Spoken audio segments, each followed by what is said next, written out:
I already clicked it. It should be going. Come It's on. going. Don't tell I me. think we're live, Michelle. Yeah, we're live. Oh, it doesn't. It's okay. There it goes. On my end, it did. Hello, everyone. Welcome to my channel. We have a full house here. We have Yvette. We have not my Doctor Who, Mr. Hyde podcast, BluebonnetWhovian, Greetings. and Whovian Coogan. Hi. Today, we're going to be just talking about our favorite Tom Baker episodes. So this is going to be interesting.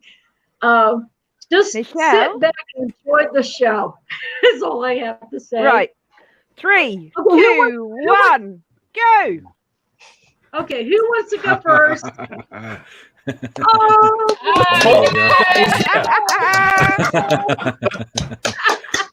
I love it. And would you like a jelly baby? And Michelle, there are actually jelly babies in that bag. Oh, those are delicious. Oh God, I would love a jelly baby. Makes me kind of wish I put my scarf on now. Yes, got the scarf. Okay, Mr. Right. Man, she's she froze. Ellis, hello, everybody. We need this to be a family affair. Oh, it's very family friendly. Okay, who wants to go first? Who wants to go first with their favorite Doctor Who episodes? That I was in. Any takers? Tom Baker himself. I think Tom Baker himself. Yes, I think he should. Oh, okay. Yeah, Go ahead, Tom. You're outnumbered, Tom. That backfired on me a little bit, didn't it? Okay. Well, there isn't really a Tom Baker story I don't like, but one I rewatched last night just to refresh my memory on, which is one I really like, is City of Death. I love the whole splintering the Jaggeroth in time, and each of the different versions have to, coincide and do things to get the last one at the end of the run to a technological point that he can do something about it and all that sort of stuff. And it has another one of my favourite actresses in it, Catherine Schell, who played Maya in Space 1999. And you've been watching that, haven't you, Andy? Yes. Yeah, I'm already on season 2 as well. So, yeah, almost done. So it's, that's definitely one of my favourites. There are plenty of others, but that's definitely one of my favorites. We all have our favorites here. Yvette. Absolutely. Well, I suppose I really should go for the Dalek one, shouldn't I? Genesis of the Daleks. I mean, it is the ultimate Tom Baker episode as far as I'm concerned in the entire collection. It's nearly one of everyone's favourites.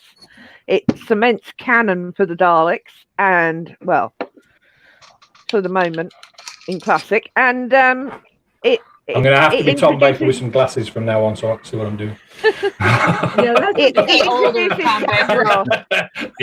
Introduces Davros to us. So we find out what an evil genius he is and how the Tulls and the Khalids went about killing each other. It's quite a dramatic episode with a lot of death in it, as you'd expect from the Daleks. So yeah, that's my ultimate favourite, of course. But I have others. Yeah, well, you can name a few others. I will later. Let's continue. Okay. Ooh, my hair John. Okay, John. Any favorite ones? My favorite one, I think probably pound for pound, the best one is Genesis of the Daleks, pound for pound. My favorite one, though, I would say, if I had to pick one, it would probably be Pyramids of Mars. Good story. I think that's a really, really good one. To me, it harks back to lots of the sort of the Hammer horror films. It's very much of a mummy story with an alien twist on it, and it's really good. It's got a maximum death count. Everyone dies, apart from the Doctor and Sarah Jane. Every single person in it dies. And Sutek's a really powerful, very demonic sort of villain. Very powerful. You couldn't beat him. He says himself, even the Time Lords, Arlott couldn't beat him. So I just thought it was really, really good. Robots of Death is also very good as well, but for me, it's Pyramids. Okay, Mr. Hyde. Well, I like Pyramids of Mars and Warriors Keep. My all-time favorite episode will be Horror of Fang Rock. Mm. I love the Super atmosphere. episode. Yeah. Another Hammer horror type one. Yes. Mm. And I think that's where a lot of Tom Baker's stories excelled at, was that Hammer horror-esque gothic. Yeah. You know, the Storms of Blood and stuff like that. You know, that's where he really excelled.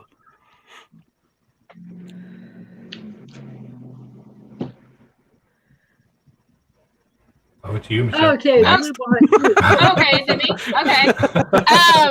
Yeah, so I'm gonna be a little different because I mean, normally I would say Genesis, and it is a great episode, no doubt. But I'm gonna do a current favorite, and that I rewatched not too long ago. That I kind of slugged off at first, and then I watched it again, and I really enjoyed it. It's the Seeds of Death.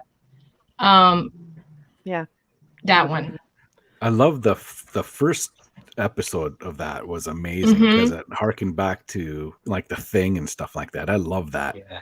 Right. It reminds me of that, and then it goes into a completely different story, and then different. And the villain, I mean, he's so psychotic, and you would think plants wouldn't be that, but they make it very interesting, and I just like the way it moves and it changes, and it's a good story. Well, definitely. I think of the plants my wife have attack me every day, so. Okay. Okay, my overall favorite episode, I can watch this over and over again, of Tom Baker, Robot, his first one as a doctor. It's just hilarious. And plus, the costumes he keeps trying on, and the British nurses, no, keep saying no. And then when he comes out with the long story, what about this?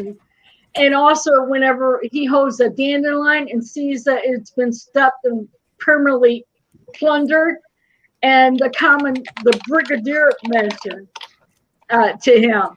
But it was like really interesting how Sarah had caring about the robot, even though it was a robot,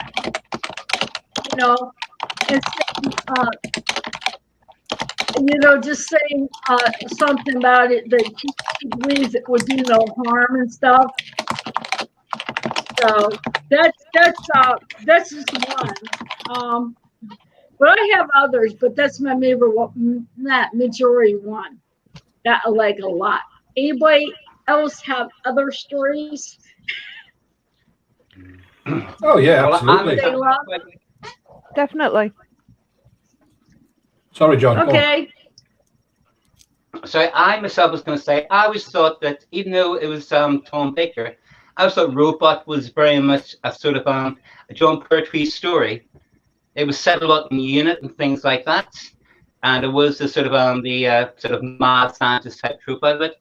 But I thought it was quite good. Also had Ian Marter in it, who I think was the best companion that never really was a companion. He was in it as well. We didn't reprise a role, but he was in Carnival of Monsters, I think of it, wasn't it? He was Andrews on the ship. Yeah, that's right. And I thought it was very much story, but it was a good introduction. I thought it was really good. Michael Colgareth was inside the Robot, the actor. He acted the cyber controller in Tomb, and I think it was Attack of the Cybermen. The very, very tall chap. Yeah, but it was a good episode. Yeah, that's interesting. It's definitely a crossover episode, that one. What was that? Michelle? Which episode? Robot. Oh, okay. First one. Yeah, I think it was meant to be a John Pertwee story. I think I read that. I think they had to cross it over because it was a regen one. So, he was stepping. They didn't want to change it too much at first. You got to remember, this is only the second time he's regenerated. It's funny you should say that, because there wasn't really a lot in Robot about his regeneration, was there? It seemed like they skipped over it quite quickly. Mm-hmm. So it was like that bit was shoehorned into the episode. Mm.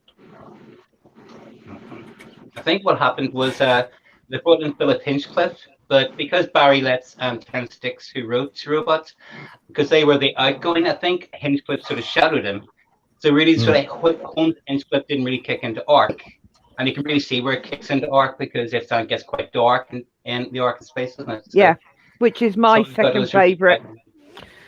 Oh yeah, the Ark in Space is amazing. It's an amazing episode. I love the bubble wrap on the hand. Yeah, I mean it's very endearing, even though it's obviously bubble wrap. You know, the way they put it together is, I mean, the Wirren, they're just so great. I mean, you imagine ants or creatures like that, 6 foot tall, lurking over you. I mean, in the days when I watched it, it was like, right? Yeah, I remember seeing that when I was like 5 years old. Yeah, and so to me, it was fascinating. You know, so I can go back to that time, remembering seeing it when I was 5 years old. Being made to watch it by my older brother, but thank God he did. But you know, yeah, I remember that being very frightening. The idea of all that, especially Sarah Jane crawling through the tunnel.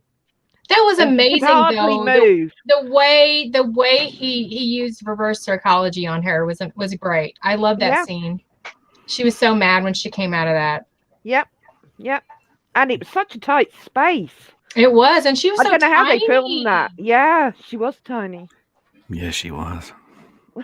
I wouldn't be able to get my big toe out of it. Oh God, no! I wouldn't want to be in a tunnel like that. No, I would be freaked out. Yeah. I don't think I'd get my hair through that at the minute. you got a fro. I have a bit. I'm afraid I'm going to have to take it off as well, because it's making my head cook. Yes, I'm going to derobe as well. Too, I would assume very itchy. I'm going to derobe. I'm derobing. Yes. Oh, okay. All right. I am going to take it off. No. Anyone have a copy of She's My Cherry Pie happening? I'm still here. I'm just taking the camera off for a minute anyway. So. When you were talking about the bubble wrap and you're being that young, you don't notice it's bubble wrap, eh? Your imagination just thinks it's like. Well, it's the idea of this thing taking you over and then you becoming not you anymore. That's frightening for a kid. It's actually frightening for an adult if you think about it. Mm-hmm. And I think that's why the episode still stands up, because there's a fear in that. Yeah. You know, losing yourself. Same with the invisible enemy. Mm-hmm. Yeah. The nucleus. And I love the way the spaceship looked. I liked the aesthetic of it. I thought yes, I mean, you can tell some were sets and it was hokey, but I like the way it took place on a spaceship. We're still on the Ark in Space. Yeah, I love the roundness of it, how the corridors sort of went round. Mm-hmm. So you knew you were on a round spaceship. Have you seen the Blu-ray version? Have you seen the? No. Yeah, I have actually watched it recently. And I mean, as far as the space scenes on the monitors and everything, it looks a lot better. But then you can see some of the stuff though that you didn't notice before because it's Blu-ray. Yeah. You know, but I've got the original, so I haven't seen the Blu-ray. I have the original too, but there's two versions of. Mm-hmm. There's the one where they added the special features, and then, you have to actually opt for that. Yes, there's actually like scenes where they're looking out into the monitors and everything, and the space scenes they look better. But other than that, they kept the all the bubble wrap and all that greatness there. I mean, they still kept that. They couldn't take the bubble wrap away. I mean, right? There's no way. Isn't it? It is. Endearing. I mean, it is. I have good memories of it. So. The bubble wrap's so funny seeing it. I mean, when I think about it, I can picture that being. But my second story is her first story that she considers. Like, I like Genesis of the Dalek, but and I like Revenge of the Cybermen, but I love Planet of Evil. That's interesting. Mm-hmm. I'm trying to remember. I was like, I'm going through all of these, and I'm like, wait a minute, okay, I remember. Yeah, they run together sometimes. Oh, what about the android invasion? Yeah, that's another good one. Good story. That is pretty good. I think how he figures it out I think that one was really good. And I did like, and I remember this, the talents of Wen Shane. Yes, that's an awesome episode. I don't care what people say. I don't care people calling it racist because during the time that's what back in the era. But I love it, and the guy he plays the Chinese, he does it really well as a Chinaman, and I like that. I don't care what they say and stuff. It was a good story. God, I have all the episodes. I typed it out. I had to type out the episodes because I kind of forgot all of them. There's like 41 of them. Yeah, Tom Baker's gone back off into the fifth dimension somewhere. So see, Scarf is on the TARDIS. He's taking a break, taking a stand. Yeah, he's left Scarf behind just for nostalgia. Is it like putting a sock on the door handle? Yes. You're the fourth dimension. It's alone with Armand and the TARDIS. No hanky panky. It was extremely warm in that lot. Oh, I bet. Yeah. What about Nightmare? What about Nightmare of Eden? I'm trying to remember that one. Not really. You're stretching our brains, Michelle. Yeah. I mean, we watched them all, but I remember the story pretty well. The Nightmare of Eden was like the story was really good, and it had to deal with drug running and everything else. But there's some of that the silliness of Tom Baker shone through, like when he's running through Eden and he's going, "Ouch my arm, ouch my leg, ouch my everything." That was kind of silly. The only thing I didn't like too much about Nightmare of Eden was the sort of science broke down a bit, where the ships were sort of and they crashed together, crashing into each other, and then part of it was sticking out of another one, and then it just back them out, and then there's no problem. And it was a bit weird that, and even the science of having living creatures kept in that whatever they called it. Yeah. But I mean, it was it's not a horrible story. I say there's not really one in Tom Baker's run that I hated, but there are ones that come down to the bottom of the ladder a little bit. Meglos for me is probably the worst one. Yes. Oh God. I can't. That's a no watch for me. Oof. Yeah, the Creature from the Pit. I'm not a fan of that either. But I think if both those two, Meglos and Creature of the Pit, didn't have such poor special effects in them, and one walking around looking like a cactus, and then the other one, and the other one, yes, yeah, the other one just looking like something we won't mention. But if it wasn't for the special effects in those, I think they'd have been better. But those sort of things let them down. And it was such a shame too with Meglos, because it was a return of Jacqueline Hill. Yes, it was. It was such a poor script. Yeah. Yeah, and that is a shame, because it was nice to see her again, and then for this kind of just a really weak story, in my opinion. It just seemed like Tom was phoning in that day. Like he just wasn't into it. Well, they'd put him in cactus makeup, so I suppose he was a bit wound up. Yeah, I'm sure he wasn't happy. He was really pricky that day. Maybe if they'd have gave him a drink, maybe that would have soothed him. Yeah, I like that. He was feeling prickly that day. Yeah. But yeah, I mean, like to say, there are some that fall to the bottom of the ladder for me. But I mean, Tom Baker is still my favourite Doctor, so. I do find things that I like out of most of his stories, but I mean, I think a second favourite for me after City of Death, and I seem to keep going for ones with death in the title, but Robots of Death is a second favourite for me. I love Robots of Death. I mean, the Vox robots are awesome. So I remember watching that. Sorry, wasn't it? Sorry. Say again, John. I like it was very much Agatha Christie as well. People kept dying all over the place, and they were all bickering, trying to work out who the murderer was. Yeah. All that sort of stuff, as well.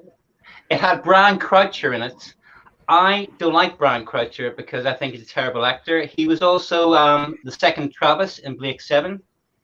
And he's one of these guys that just seems to shout all the time. There's a guy called Prentice Hancock, an actor from Doctor Who, who's very good. He's Paul Morrow in Space 1999, the guy with the moustache. Yeah. And he's quite a belligerent character, but he does it much better than Brian Croucher. But they were all in it, and I thought it was really, really good. It was really cool. The Superblock was at B84, the black one. That was a fantastic robot. I thought it was a really good episode. Don't throw hands at me. Remember she threw the hand at him? It was really good.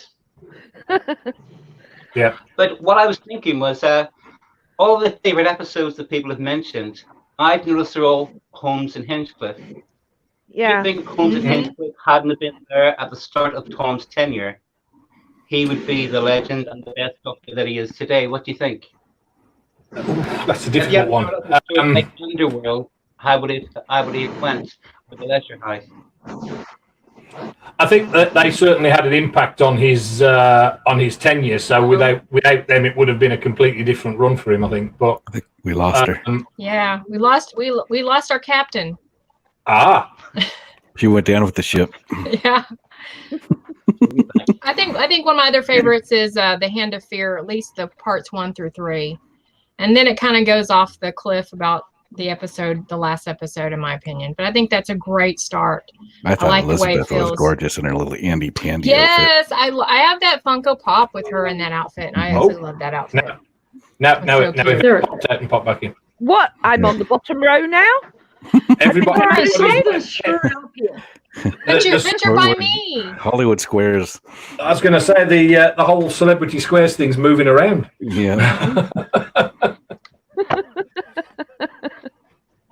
Yeah, the Robots to Death. I was going to say, I have a memory as a child watching that the first time, and I remember the cliffhanger where they're injecting that red speckly stuff, about to inject it into the Doctor, where it goes to a cliffhanger, and I remember being absolutely terrified for him. And even when I watch it now, I get a tingle when I see that cliffhanger, because it's a very vivid memory as a child, that one. Well, we were only saying this on Mr. Hyde's stream the other day, weren't we, about cliffhangers is something that Doctor Who should get back, I think. Yeah. Because even though you know if they involve the Doctor, he's coming out of it at the end of it, it still made you talk about that episode all week. Right. And sort of like, what's going to happen next? And, you know, with just a whole series of single episodes, apart from the odd one that they throw in, you get none of that suspense anymore. So you're absolutely correct. I've been saying that a long time. If I had it my way, I'd go back to the 4 or 5 story arcs. Yeah, with the cliffhanger. Yeah. It's longer. Yeah. You get to invest in characters. You have time to invest in the characters. Yeah.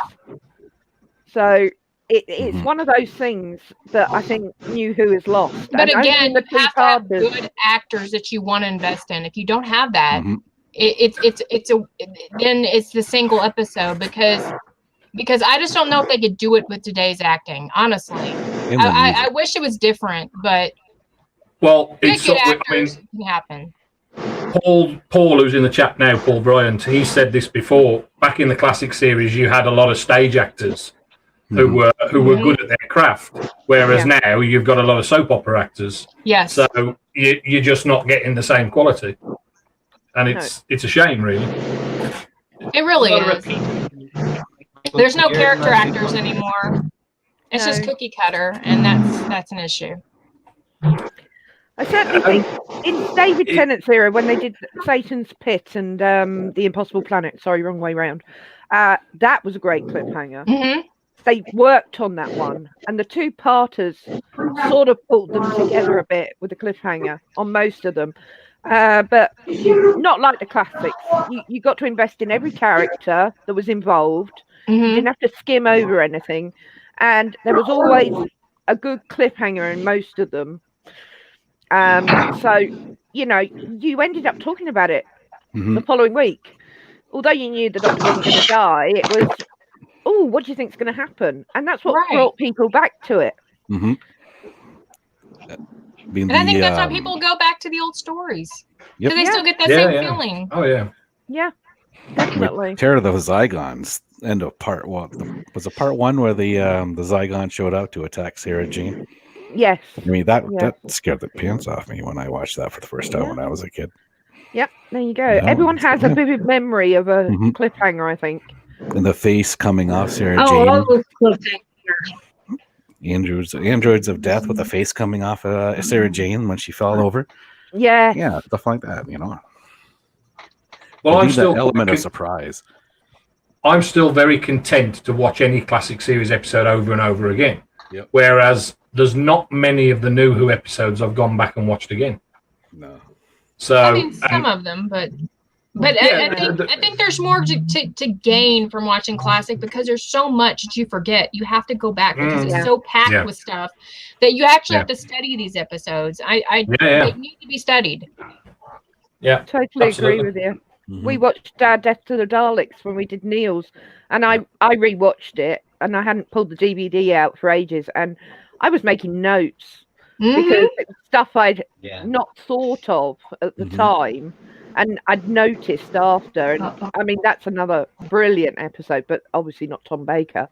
But don't tell me.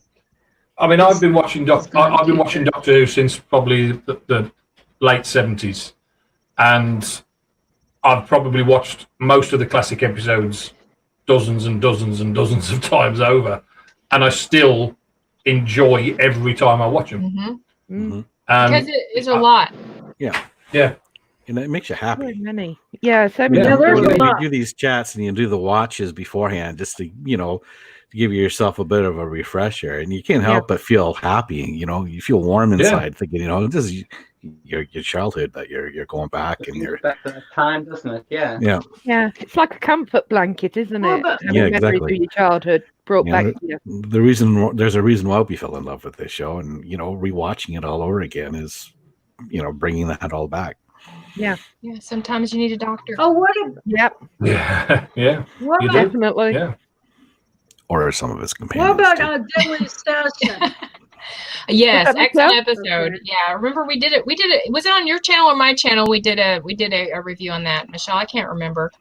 I think it might have been on my channel, but I have a bad. I think memory. so. I think it was. I just can't remember. But sorry, I did like that. I missed which one you said. The Deadly Assassin. Oh, right. Yeah. That right there was a good one because you got a chance to see the Time Lords. Gallifrey. Those episodes. There's another episode he did where he became about becoming the president. Also a good one. That one was a good one too. What's the name of that one?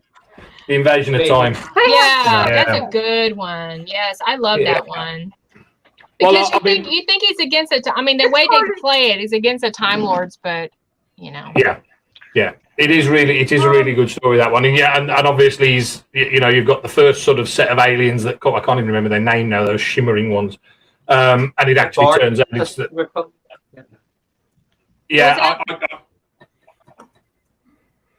What'd you say, John? Say again, John. So they're called the Bardans. Right. That's the shimmery, like bits of paper that shimmered, and then the Sontarans turned and popped in. Because they hunted the Doctor inside the TARDIS in that episode, didn't they?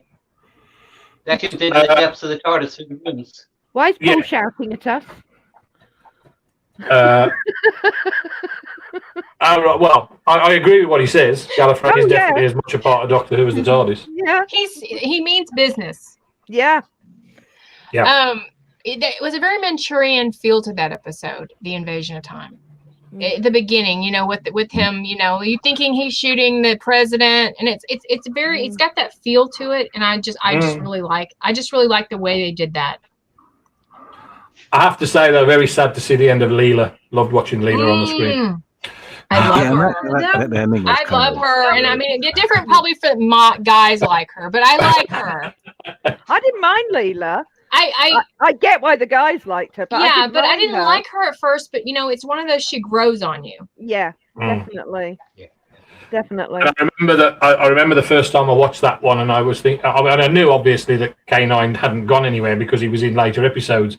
But I remember watching that one the first time because I'd gone back to watch that one. I don't think I'd watched it the first time round. And then and when it came to the end, and he gave a K9, and I was like, gave a K9. K9's still with the Doctor after this, and then of course he brings out that box, and he's got a Mark II in the box, and I'm just like, completely let go. I was like, I had watched these about 3 years ago for the first time, and so I remember thinking, oh no, he's gonna go away, and I was very happy when he brought the box out. I was like, okay, yes. Because I love K9. It's so endearing. Absolutely. It's so kid-like. That's what I love about it. Yeah. K9 was the favorite of everyone. What about K9 having laryngitis? How can a robot have laryngitis? Well, that made it so endearing. Like it's human. Yeah. Well, we've talked about this before on another stream. I think it was actually just that the actor who was doing the voice for him at the time, Richard Brearley, wasn't on set for that episode, so they actually got the guy who was doing the voice of the Daleks to do the K9's croaky voice. So that was the reason. That was the reason he had laryngitis in that episode. What about the keeper of Perkens? This is where we saw it's not one of my favourites, that one, because I don't like. Is it Nyssa? No. Tegan? Yes. No. Oh. Nyssa. No, Nissa's the one from the. Oh yeah, I remember that one. Okay. Yeah. I quite like Nyssa as a character, but I like. No, go on, Michelle. This is where the Master seals someone's body. Yeah. Yeah, tree mask. And this is kind of interesting. Oh yeah. It was her father, right? Yeah, her father. Yeah. I mean, I liked it for that reason, the fact that they were introducing the Master again, and I loved Anthony Ainley as the Master. Not as I prefer Roger Delgado, but I did like Anthony Ainley as well. Yeah. And the fact that he was able to take somebody's body with as the Fourth Doctor explains it, with the powers of the keep a ship lingering, so he's able to steal somebody's body at the end, and then obviously carry on as and then to torment Nyssa because it looks like her father all the time. So it's I quite like that. But yeah, and there's that scene in Logopolis when they come face to face, right? Yeah. Mm-hmm. And then she's like, "You murdered my father." Yeah. Yeah. It's quite powerful. I mean, the whole statue thing was very much a prelude to Weeping Angels, maybe. Yeah. What was it? Mulker. Melka. Yeah. Melka. Yeah. Very much. Yeah. I mean, we were at the point where obviously Tom Baker was leaving. The decision had already been made at that point. So his heart wasn't really in it then, I don't think. I think that's probably why it's not one of my favourites. It's not that I don't like it.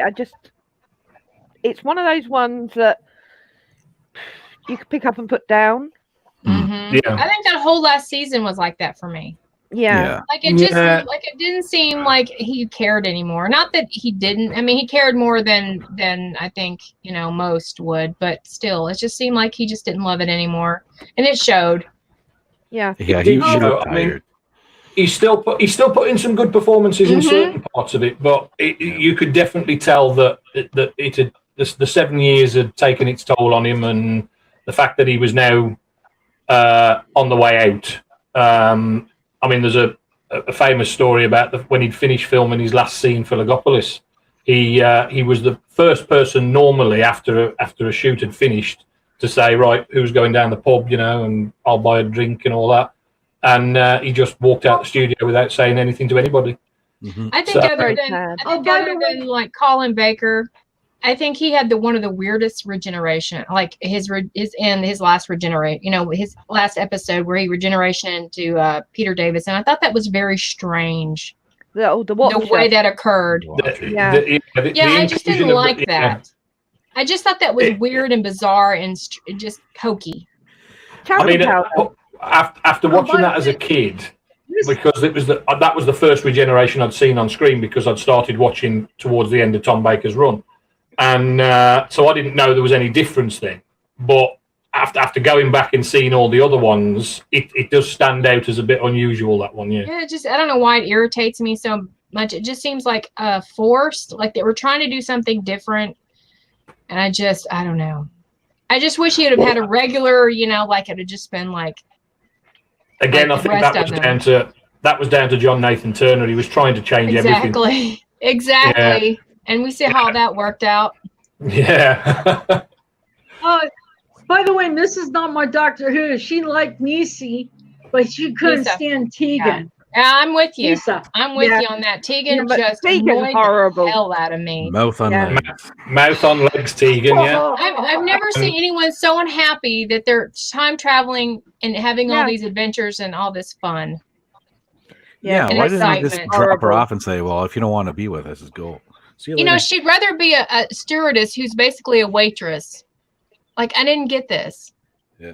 Well, I actually quite like the fact that in Davison's run, it sort of he was trying to get rid of her, wasn't he? Because at the end of the time flight, he just disappears and leaves her at the airport, and then she wasn't happy. She keeps popping back, and then the look on his face when she comes back in the next story was, it was like, oh, you're back. Yeah. Oh God. Like the rest of our faces too. She's right? trying to drop her off like she's some stray dog. I mean, God damn it, you're back again. Take a hint, Tegan. I mean, there's a behind the scenes story about Janet Fielding, who played Tegan as well, because she'd come to the end of her contract at the end of Time Flight, and it was a standard practice that they were assumed they were going to sign their next contracts anyway, but she wanted to cut her hair. And the BBC wouldn't let her cut her hair. So she refused to sign the contract, went and cut her hair, and then came back and said, right, I'll sign the contract now. Well, I would say she's smart. She knows how to play the game. She became an agent for the other actors eventually, so that's what she does now. So when she finally decides to leave at the end of Resurrection of the Daleks, you're like, thank God. Yeah. I like how Colin Baker almost wanted to choke her. Oh. You mean Perry? Yeah, Perry. I'm not thinking about Perry. Yeah, that was Perry. Yeah. I quite enjoyed that. Well, I hold my hands up. We like Perry. We like Perry. Look, I understand why. I get it. I never noticed as a woman. But that American accent had oh my God, it was the most awful, grating thing to me. To an American, yes. Yes, it really is, and I know that's not why people liked her. I know why, and I understand. Yeah, I know. you and my husband both. I don't know what that when Romana comes on this. The Romana 1 comes on the screen. It's like shut up, she's on the screen now. I just think Mark Strickson, who played Turlo, was a very lucky man at that point. Well, he even got the strip down too, though, didn't he? Say again. I love Romana. Do you like Romana 1 or Romana 2 better? Romana 1. I mean, really I agree. Put the Doctor. She was more the graduate, and she kind of really let herself be known. Mm-hmm. The whole Keys of Time storyline I love that whole season. I could watch it over and over. I love it. Yeah. See, for me with the Romanas, it's a double-edged sword to answer that question, because I think Mary Tam was the nicer looking actress. Mm-hmm. But I actually enjoyed Lala Ward as Romana. So yeah. Lala Ward was cute. Gary. And Mary Tam was a goddess. Yeah. I have to admit, I have a girl crush on Romana 1. I can admit it. She's a gorgeous woman. Mary Tam was a very gorgeous woman, yes. Very, very pretty. So okay. And died too young, unfortunately. Unfortunately, yeah. Yeah, she did. Yeah.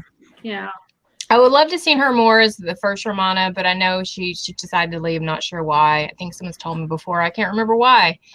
Anybody knows? She didn't want to be typecast.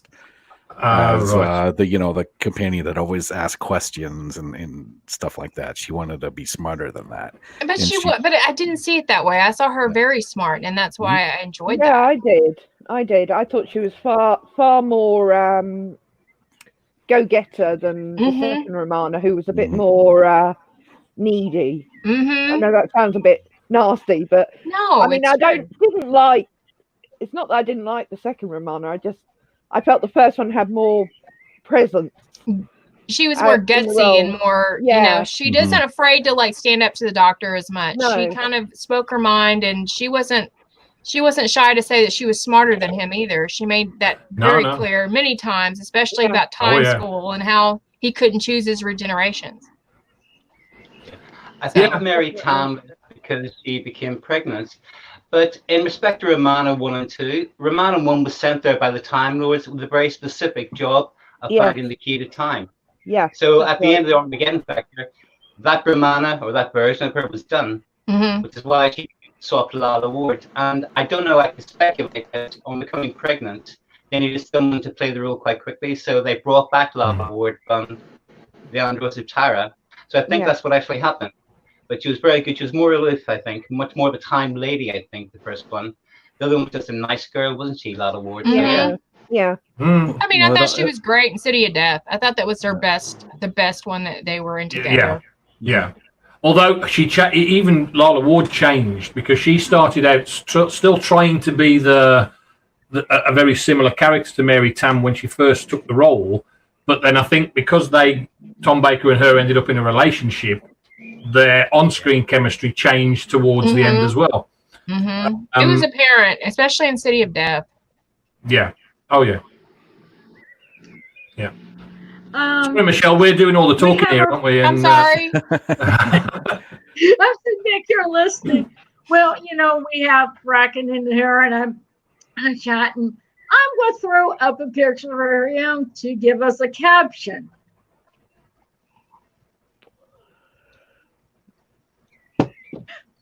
Oh, so guys, come on. My computer's so freaking slow. There it is. Okay, Rocket. It's up to you to caption this. There it goes. I've seen some of his captions. This is up to him to caption. Yes, I want to see what he comes up if it's something really good. Because I know he comes up for some real good ones. I'm sure something. Yeah, I'm sure something's going round in his head. You got to give him a bit of time. Okay, we're counting on you, Rocket. Yeah, he's a little squirrel. He's a little squirrel running around. Raccoon. Someone can play the Jeopardy thing. Raccoon. I forget. It's a raccoon. He'll be thinking about it. Don't worry. He will. Yeah, your wife tells him to come on. Don't let us down. Give me a minute. No pressure, man. Just take your time. No pressure. Greatness takes time. There are too many things going through his head with that picture. That's the problem. He's got to sort them all out. Yeah. We've got to go from sewer to gutter to normal. No. Come on, he starts in the gutter. My kind of people. Best time. Hey, I like how the caption I put it in my group in Facebook, and I love the caption that Yvette put. And you can see it. Oh my God! I was going to say I like Paul's comment as well. Yeah. Yes, absolutely. Yeah, absolutely. The Sixth Doctor's costume is better than Jodie's. Yeah. Well, yeah. Yeah. By a mile. Definitely. It actually fit more. This laptop is so. Just think the costume is still better than Jodie. Yeah. Oh well. Yay! that was awesome. Awesome. Okay. Somehow it's not showing up on my end. Caption, what do you, Robert Rockets Runner says, caption, what do you mean you're saving this for Colin Baker? Oh my God! Yes.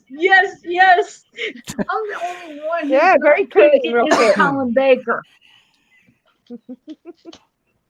Very good, Rocket. That's awesome. You know what? You don't have to keep it clean. Yes, please don't keep it clean. I was going to say, what's wrong? Rocket? We're all over 18. Now, hang on a minute. Why is it you never keep them clean on our streams then? Oh, come on, Rocket. Come on, Rocket. Do us the good one. Yeah, come on. I know you got it in you. It's the Me Too really movement. Funny. Yeah, we're going to say this anyone is else want to have a go? Can any of us come up with one? Anybody else want to have a go? Michelle, can you come up with one? Okay. Then let's see. I thought I was the king. I thought I was the king. Is that good enough? Yeah, that's not bad. It's probably anyone. Well, this is probably pretty lame, but I'm only saying it because I like jam tarts. But I'm going to say I didn't say jam tarts, not King of Hearts or something like that. Right. What about you, Bluebonnet? Come on. Texas Hold'em, anyone? Well, yeah, that's a good one. Yeah. Okay, right, you. Oh, I've come up with one already, but let's see. I'll drop it a bit to get to level. It's that big when I'm out of the water.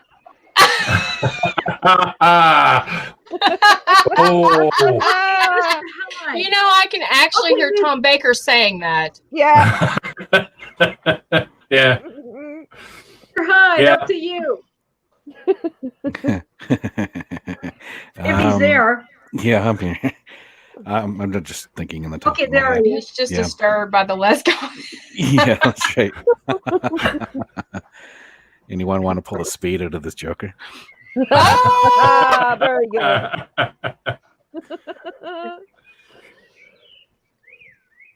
Okay, Yes, John Cook is the last one. As always, I couldn't think of a lame fishing joke. Romana, honestly, it was this big. That's all I can say. That went through my head as well, John. So that's a good one. That is. It's the obvious one, isn't it? So yeah. Yeah, the fish was this big.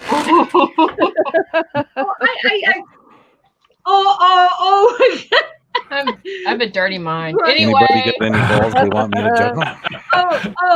Rocket, let's just say this was not let me post up. Why can't the doctor be a queen? Oh, yeah. Oh, that comes later on. That's taking it below gutter level. That is Rocket. That's taking us to a dark place. Yeah, it's getting lower and lower as we go down. Anybody got any balls I can juggle? There you go, Neil. Brilliant. Oh my God, this is the greatest stream ever. Andy, you should come on one of ours. I'm the definitive doctor, Mr. Murder Cough. I mean, that was a good picture. You know, I was trying to pick a good one, so I thought that one was so funny. He came out with so many different costumes in the robot. You know, the one with the horns that looks like a Viking. I like the David Bowie clown costume. I thought that was quite good. Oh no, that's creepy. My God! Bring it up again, Michelle. Bring it up again, Michelle. I've changed it. Yeah. Oh, you changed it? There it is. Oh no, that's creepy. He's got a tick on his head. Oh, good Lord. With even murkier fears, that smile on his face. I was like he has a condom on his head. I'm not going to lie. It's a tit, not a condom, a tit. Yeah, that too. A cone tit. You see, could have been a lot worse, and instead of going for the Tom Baker costume I went for, I could have gone for that one. Well, if you look down in the center where his belly is, looks like he's packing something there too. Oh! Yeah. Like, that's why he's smiling. Well, check this out, ladies. Since you put that up, where's your caption, Neil? Oh, blimey, I can't think of one for that. Really? You just said that. Yeah. I don't believe it. My mind goes there. I'm sorry. Yeah, I can't help it. Don't worry, Andy. I'm there. Yvette. I was going to say. What? I really, my God, Rocket. I was going to say, I'm sure Rocket can come up with some better ones than I can. Yes, that is so true. Yeah. Welcome to HR Geiger's version of Alice in Wonderland. Caption. Welcome to Geiger's version of Alice in Wonderland. Yeah, Geiger. Geiger. And then he has another one. He's on fire. He's on fire. Captain, it's the early God. Yes, it could have been worse. It could have ended with that costume. Oh my gosh! Someone said about David Bowie. Very good, Rocket. See, he's on fire now. Yeah. Oh. You've unleashed the dragon. This reminds me of what Tom was saying about in his autobiography about the fangirls that he had back in the day dressing up as the Doctor. And he thought that was the weirdest thing ever. I don't know if you know anything about that, Neil, but it was disturbing. So I've never. Basically, he said it was like having sex with himself. Oh God! Oh, his groupies, the Tom groupies, back in the day. Yeah. I can imagine something like that coming out of Tom's mouth. Yes. Yes, that's why we love it. Time for experimenting, weren't they? So. Oh yeah. Okay. Well, it was the 70s. Oh well, early 70s. They were still at it then. My caption is say, I was auditioning for the circus, but Jody took my place. Well, that's good. Yeah, very good, Michelle. I'm going to repeat my one I said earlier. It's really that big when I get out the water. It works better now.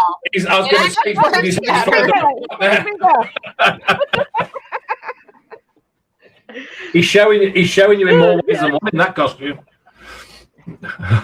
Is it me, or is there like a cone coming out of his stomach, or is it just the image? That's looks him. Like it's just the way the costume is bulging out there, and it just looks obscene. That's why he's got a smile on his face. Yeah, he's like, "Come here, little girl." He's like, "Where's your name?" Oh, see, disrespect babies. Sit down in my lap. Disrespect the jelly babies. You can't do that. Another caption said, "If this is from Rocket caption, if you can guess where I keep my jelly baby." Yeah. I promise you. Like, would you like a jelly baby?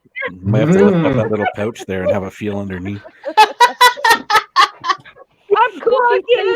Oh my God, Michelle, you invited the most dirty-minded people on your panel. Oh yeah.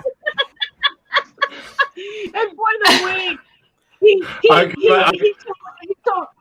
says he's just pleased to see you, Yvette. I know. Well, I can imagine. Tom, are you just happy to see us? There's that banana in your pocket. I think it's an ice cream cone, a very large one. The chocolate. Actually, it's not that impressive if you think about it. This is like the very top part. It's like kind of strange looking. Well, it is kind kind of an alien. Maybe that's what Time Lord penis looks like. It's all girth.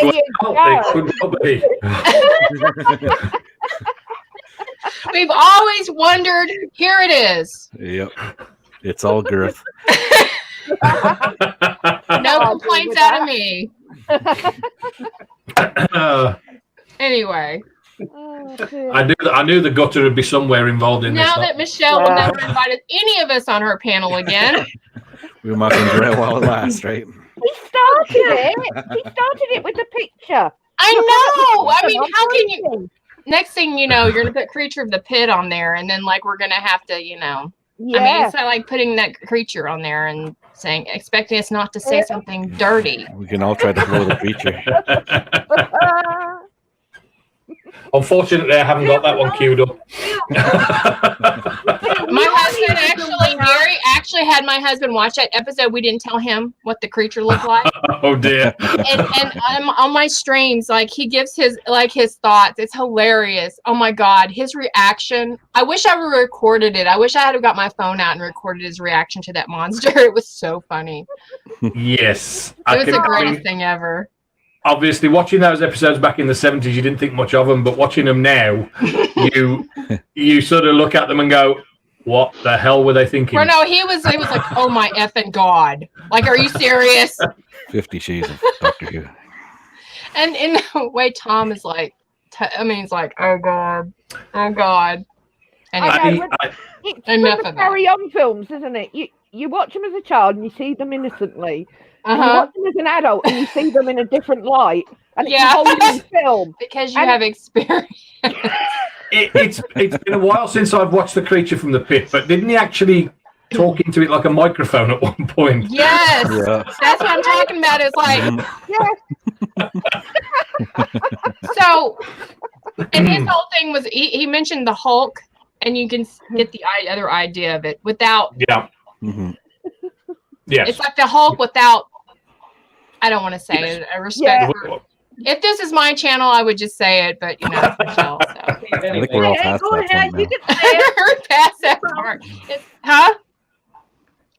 Believe me, go ahead it's and say No, he said it was like the Hulk without balls. Oh, I try so hard to steer this lot away from certain subjects on my stream, and it's impossible. It is, and you know what? What's the point? Just embrace it.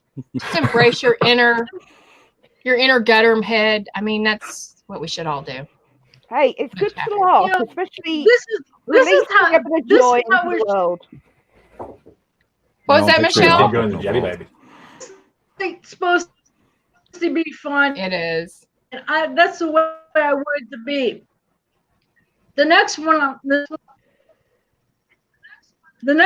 I'm thinking about is going back to the third Dr. John Pertwee favorite episodes. I wonder how good that would be.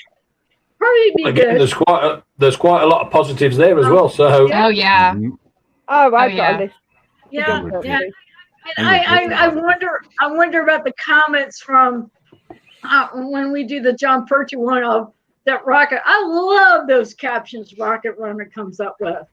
He's my kind of people. Sometimes he doesn't even do it. Oh my God. Embrace your inner filth. That's right. That's right. Yeah. Oh my God. What he says about from the pit are the time when Slammer from Ghostbusters got really oh my God, that's so awesome. Oh. That gives a whole new meaning to I've been slimed. Yeah. Oh God, you didn't go there. You're my kind of people too. Oh God.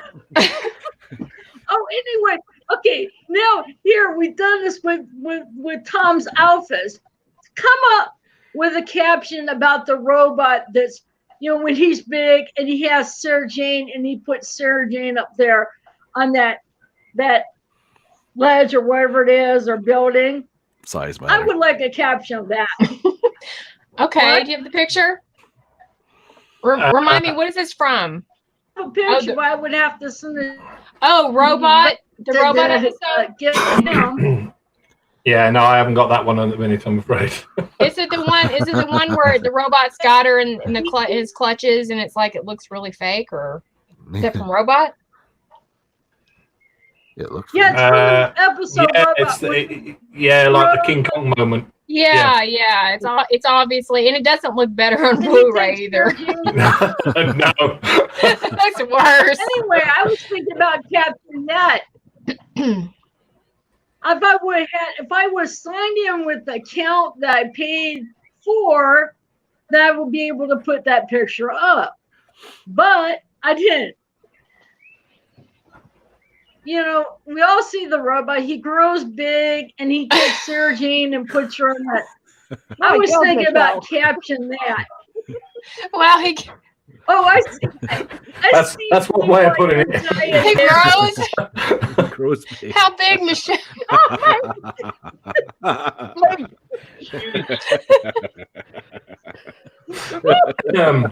It doesn't take long to convert people, you know. He's a grower, not a shower. What? He's a grower, not a shower. Oh my God. I was wondering if Rock could come up with a caption on that one. You know, the parents of the robot is like King Kong. Well, Dick Spanners Oh my God. King Kong. I'm sorry. What were we talking about again? I don't know. He grows. You sort of lose track a little bit, don't you? But Neil won't let me in because it's what he goes through. You see, he's like, "Hey, I'm not running this stream. I can just." No, I give up. Oh! What the heck is that? It's the creature from the pit. I blew on it, but there's nothing happening.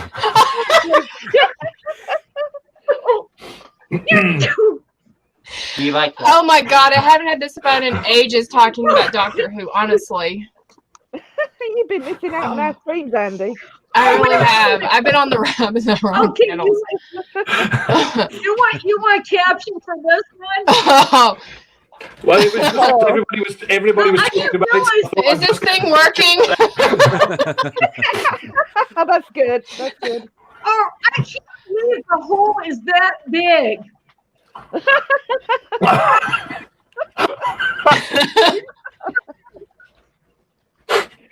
Oh, and Dr. Five-O's come up with a good one. Hulk found his balls. Oh, and Rocket Runner says, just got to put you down a minute for need to adjust my. Oh my God, that's I think about the robot. I was going to say he's talking about the robot one there. Just got to put you down a minute, Sarah. I need to adjust my nuts. Oh God. Oh my. There you go. So, oh my God. Oh my God. Andy, Liz Yes. is saying you better come on our stream. What's that? Okay. Liz says you should come on our stream. Oh yeah, we should. We should definitely do that. Okay. Oh, and Rocket Runner says, I'm not telling you where the other hand is.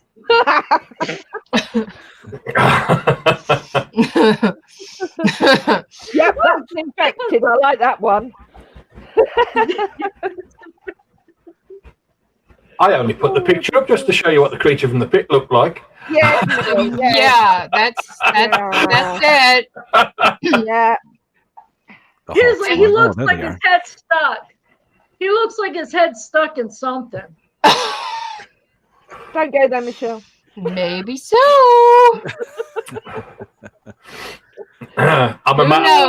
Who knows? I've seen some of the comments Dean's been making. I'm amazed he's still breathing after all this. Yeah, he laughed himself into a heart attack. Yep, that's infected. Oh, man. My ex-wife. Oh, geez. Oh, God. This isn't how I remember Enter the Dragon, Rocket. You're a legend. I think we can safely say they didn't spend a lot on the special effects in this one, did they? You know, they had to know what this looked like. That's the thing. Like, they had to know. Like, you almost think that maybe they had a sense of humor about it. Because, come on. These are grown adults. You can't tell me they didn't think that. Like, I understand as a kid. Look what Dr. 50 says. You did. Suck, yes.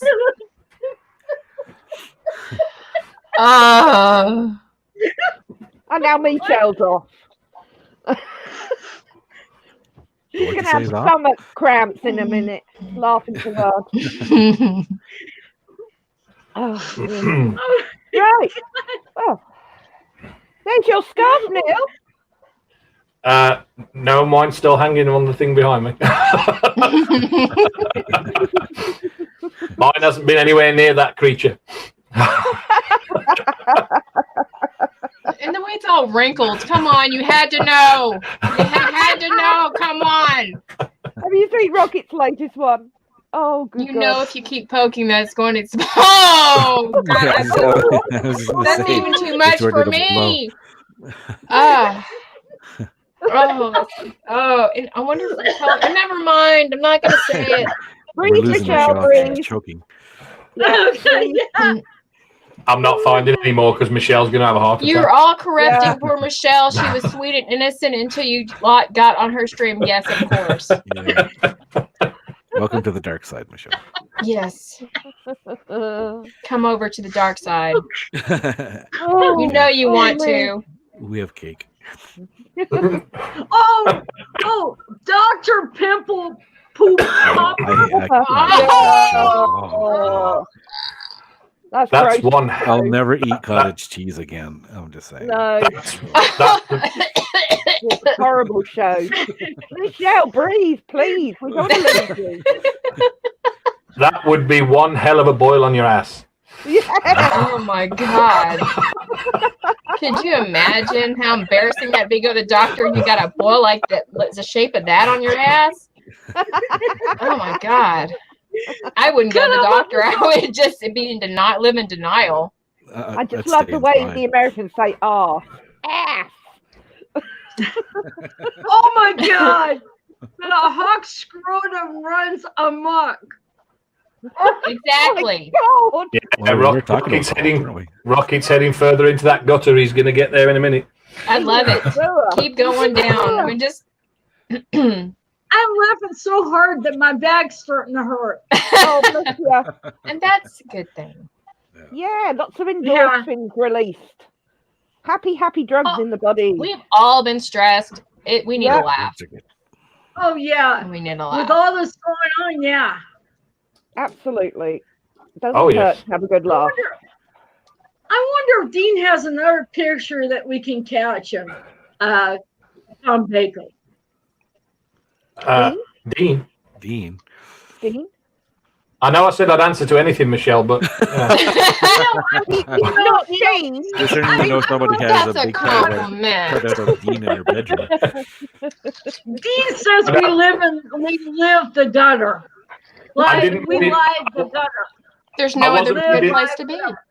I wasn't being Love. disrespectful to Dean there, no. Okay, Phil. No. You have I was thinking of Dean another Winchester. Oh, yes. Oh, yes. I got distracted. Yeah. Believe me, I look in the mirror every morning. I know I'm not associated with Dean Winchester. So. Okay. I'm getting the vapors. Be thankful, Neil. Be thankful. Oh, look at Dean's next one. First time, never leave. Stop it.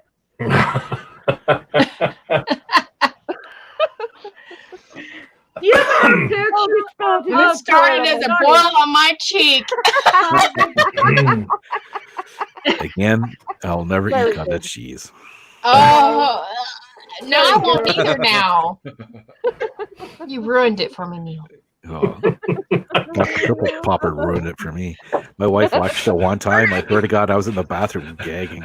Oh my God. She's laughing her ass off, and I'm in the bathroom. On it. How can people pop their pimples? Is disgusting. It is gross. My mother watches it in the mornings at breakfast time, and I'm like, get that off the screen. Well, maybe if you're going on a diet, maybe that's what I need to do. Like that, I don't put stuff in my mouth. Here's another one. Idea. Here's another one. I didn't realize the burger was this big. That's the most disgusting burger I've ever seen. I wouldn't be eating that. It's like somebody needs to question that. That one's a McDonald's one. Right. Send it back. Well, over here in the UK, all takeaways are closed at the minute, so we're we're happy with anything we get. Yeah, I've heard about your food.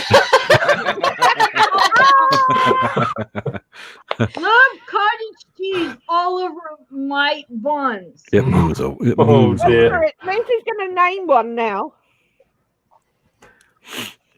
Well, Liz knows all about pimple popping shit. The kids have only got to end up with a new zit, and that's it. She's there trying to pop it for them. Put some just whatever OxyClear, whatever the hell you put on there, just put it on there. Don't pop it. I'm not hungry Sorry, anymore. that's disgusting. You can buy fake pimple poppers on Amazon, and you inject this white stuff in and squeeze this fake flesh, and it comes out. It's really disgusting. I'm gonna bring back my jelly babies in a minute. Dear, oh dear. I wish I had some jelly babies. I was in Jamie Dodgers too, really bad, and I haven't been able to get them over here. I can't get them through the camera, otherwise I would. There you go, jelly babies. I could eat like 3 bags of those things, and that's why I don't order them anymore. Look up, Andy, and open your mouth. See, you have to bite the heads off them, though. You see. Yeah. That's what she said.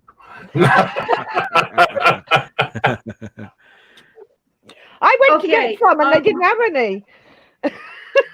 We used to sell them here at HEB, and they quit selling them. I'm kind of glad because I would buy them. I know, Michelle, but I will order 4 bags and eat all 4, and then that's not good. I don't need that much sugar. I like flying saucers. You guys don't know what they are in the States, but I don't need to know. They're probably I delicious. buy a box of 500. Don't I, Neil? Okay. Yeah, they're literally just sugar wrapped in rice paper. My stomach is just turning right now. No, you know It's to die for. Sherbets. Yeah. Okay. Neil, do you have another picture with Tom Baker? I haven't got any. No. Michelle, I tend to spend all week sorting out the ones from my stream, so it would take me a while to find a few others.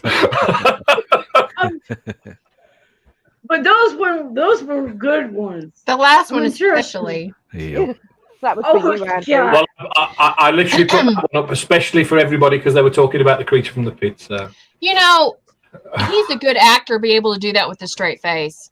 There's no way. I'm sure there's a lot of outtakes. I would love to see that. I was just about to say I wonder if there's any bloopers from that one, but I'm sure. Maybe if we ever get a Blu-ray, maybe if they re-release that, like I'd like to see like the behind the sofa of that. That would be so awesome to see his reaction to that. Well, I'm sure that's behind the stories. Those behind the sofa documentaries are quite good on the Blu-rays. I like those. They are. He's so cheeky, even in his age. I love it. I love about but there was the TARS console, the one with the flip pads here. You flip them open with the buttons. It's like a wood type thing. Mm-hmm. Yeah, the last time I put that one up, Yvette broke down. So. Yeah. Right. Yeah, I love that. That was painful. You broke down over wood. You broke down why? I have that. No, it wasn't my fault. I said the wrong word, and it set everyone off. What word did you say? What? Can't be that bad. And Neil's going to find it now. It's not my stream. I don't care. No. Go ahead and say it. I don't care. I think we're past that point now. You can't say that and then just not tell me. No, you can say Yvette. Believe me, there's nothing actually that bad about the picture. It was just the way Yvette described it. That was. It's got flaps. I think Michelle's demonetized. It's there waiting for you, Michelle. It's got flaps. That's all I say. Okay. Yes, it pops up. Okay, what was the problem? See, absolutely nothing wrong with that picture until Yvette pipes up. Okay. You can finger the buttons. Okay, I want to hear Yvette what she said. I said I love it because it's got flaps. What's wrong with that? Oh, okay. I kind of understand. UK, Is it flaps? Is that the word? Yeah. Flaps. Open the flaps and push the button. Yeah, it's one of those things like the Americans say you had to be there because they were all fixed by this point. Okay. I can understand where the flap comment may be going because my mind goes there, but that's in second life, it's very 70s. It's very 70s. I like that. Yeah, it's very Sherlock Holmesy, the wood. Mm-hmm. Oh yeah. And look, the scarf keeps popping up everywhere. Look, it's there right here. Oh, I love that scarf. I love those colors. My whole apartment, the first part of my apartment is all very 70s chic. So I'm into the 70s. So for me, that looks very homey to me. Very warm. They're very warm colors, aren't they? Most of them, yeah. Oh, by the way, I played this virtual reality game called Second Life, and I got all the TARDIS consoles. I got all the TARDIS consoles. You know, Matt Smith and David Tennant, two of Matt Smith's. You know, the two different styles, and I also got the Fourth Doctor, Tom Baker's one. But I got with that wooden console with those flaps where you could push the buttons. I'm sorry. It's kind of like when Mr. Hyde said it. I couldn't say that one with a straight face, but I love it. That's the reason why I got it. Why don't you have Peter Capaldi's TARDIS console?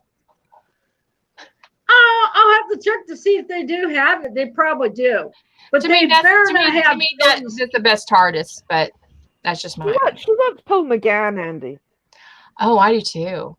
Well, I would about that either. I do too. Me and BlueBonnet. It's very, very, very come here. We get distracted with. I was just very distracted hearing his audios because I agree. He has a wonderful speaking voice. He does. Yeah. See, me and BlueBonnet. It's very distinctive. It just turned away. Plus, he's a good-looking guy, so. Yeah, and he said he could read the phone book and still sound good. Well, I say that about Tom Baker too. Yeah, I say that about Tom Baker. Definitely. Tom Baker has I love his voice. Oh God, Rocket. Must be a disadvantage going through life with wooden flaps. At our age. That's what happens at our age. You start getting wooden flaps and it just goes all downhill from there. Rocket's not laying us down. He's living up to his challenge here. Yeah, you're proud, Michelle. Even though Paul McGann is Michelle's favourite, we still found a wonderful caption picture for the week we were talking about Paul McGann. Yeah. And there you go, Michelle. Rocket came up with a good one for that. Okay. Oh. Oh my goodness. I remember this because I watched him in the stream. Yeah, I won that one. Yeah, you won that one. Oh yeah, I think you what did. Was yours again? I remember it was great, but I don't remember because I'm old and. I said, "Kiss a human, get kicked in the balls." Oh yeah, yeah, that was good.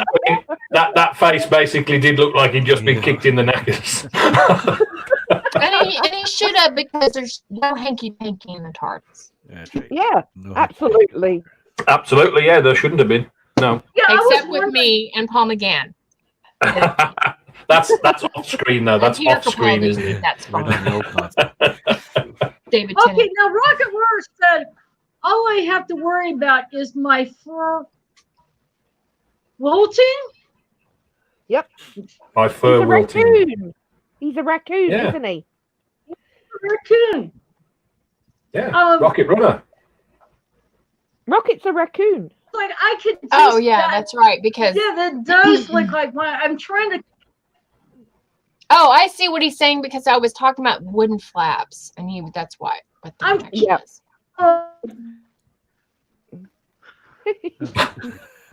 Takes me a minute, Rocket. I'm getting old. See now. The most disturbing thing is when I find most of these pictures, I don't look for anything that come. Well, I certainly don't look for anything that comes out with the answers that most of them come out with anyway. And I put these pictures up, and they come up with things I never even thought of. Right. I like That's the the one beauty about of it. regenerations, Neil, where he's standing there with his glowing hands. That was a good one. I can only imagine. Yeah, there was a lot of comments about wiping his ass. Yeah, it was another one of our caption competition ones. Yeah. Okay, wait. Which caption camera bloody. Nice one. It's there for you, Michelle. Okay. I wanted to ring him. Blay hell, woman. All you had to do was ask. I would have told you. It's only hearts we have two of. Oh, that's a reference to the Jackie comment. Oh, okay. That's the one. Okay, yeah. This one. Oh, yeah. Okay, well, that was obviously that one developed quite a lot of the hand washing comments, and so. But that was actually what we were going for with that one. Yeah, I think so. Yeah. Yeah, I think so. Yeah. Oh my God! Matthew said for the other one about that one with Paul McGann. She grabbed his helmet about regulator. she grabbed his helmet regulator. I tell you, we can convert anyone to the gutter in here. I said can. you can. Yes. She must have grabbed it pretty hard then. You formed quite a panel, Michelle. To be fair, you only need Rocky most of the time. Yeah, really. Actually, yeah, leaving it like that, you're cutting half of Yvette off, Michelle. Oh, I have. I'm a meerkat. There you go. Oh, there you go. God. Back to do my meerkat impression. Oh my God, I've missed you. There we go. I've turned off the screen sharing now, so she can't put any more up and hide half of it. Oh.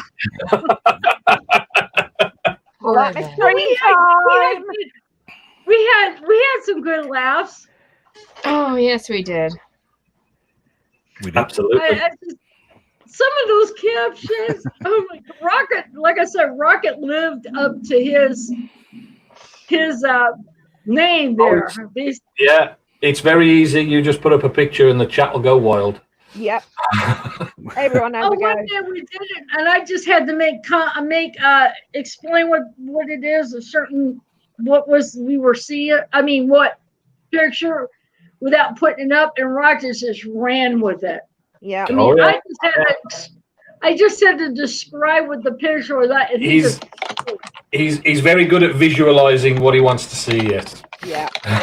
Oh my God! It's just it's like, oh my God! I was like, hey, yes, I don't mind. This is fun, and you guys are welcome on the stream anytime. We need this. We need to de-stress. Basically, we do. This fandom really does. This fandom takes it on itself too seriously. Absolutely. Yeah. I mean, it's without sort of I'll choose my words carefully here, but I know somebody's going to pick on it. No. Without blowing our own trumpets, this is what we started with. I knew somebody'd jump on that. This is how we started ours in the first place. It was all about just having a bit of a laugh and having fun.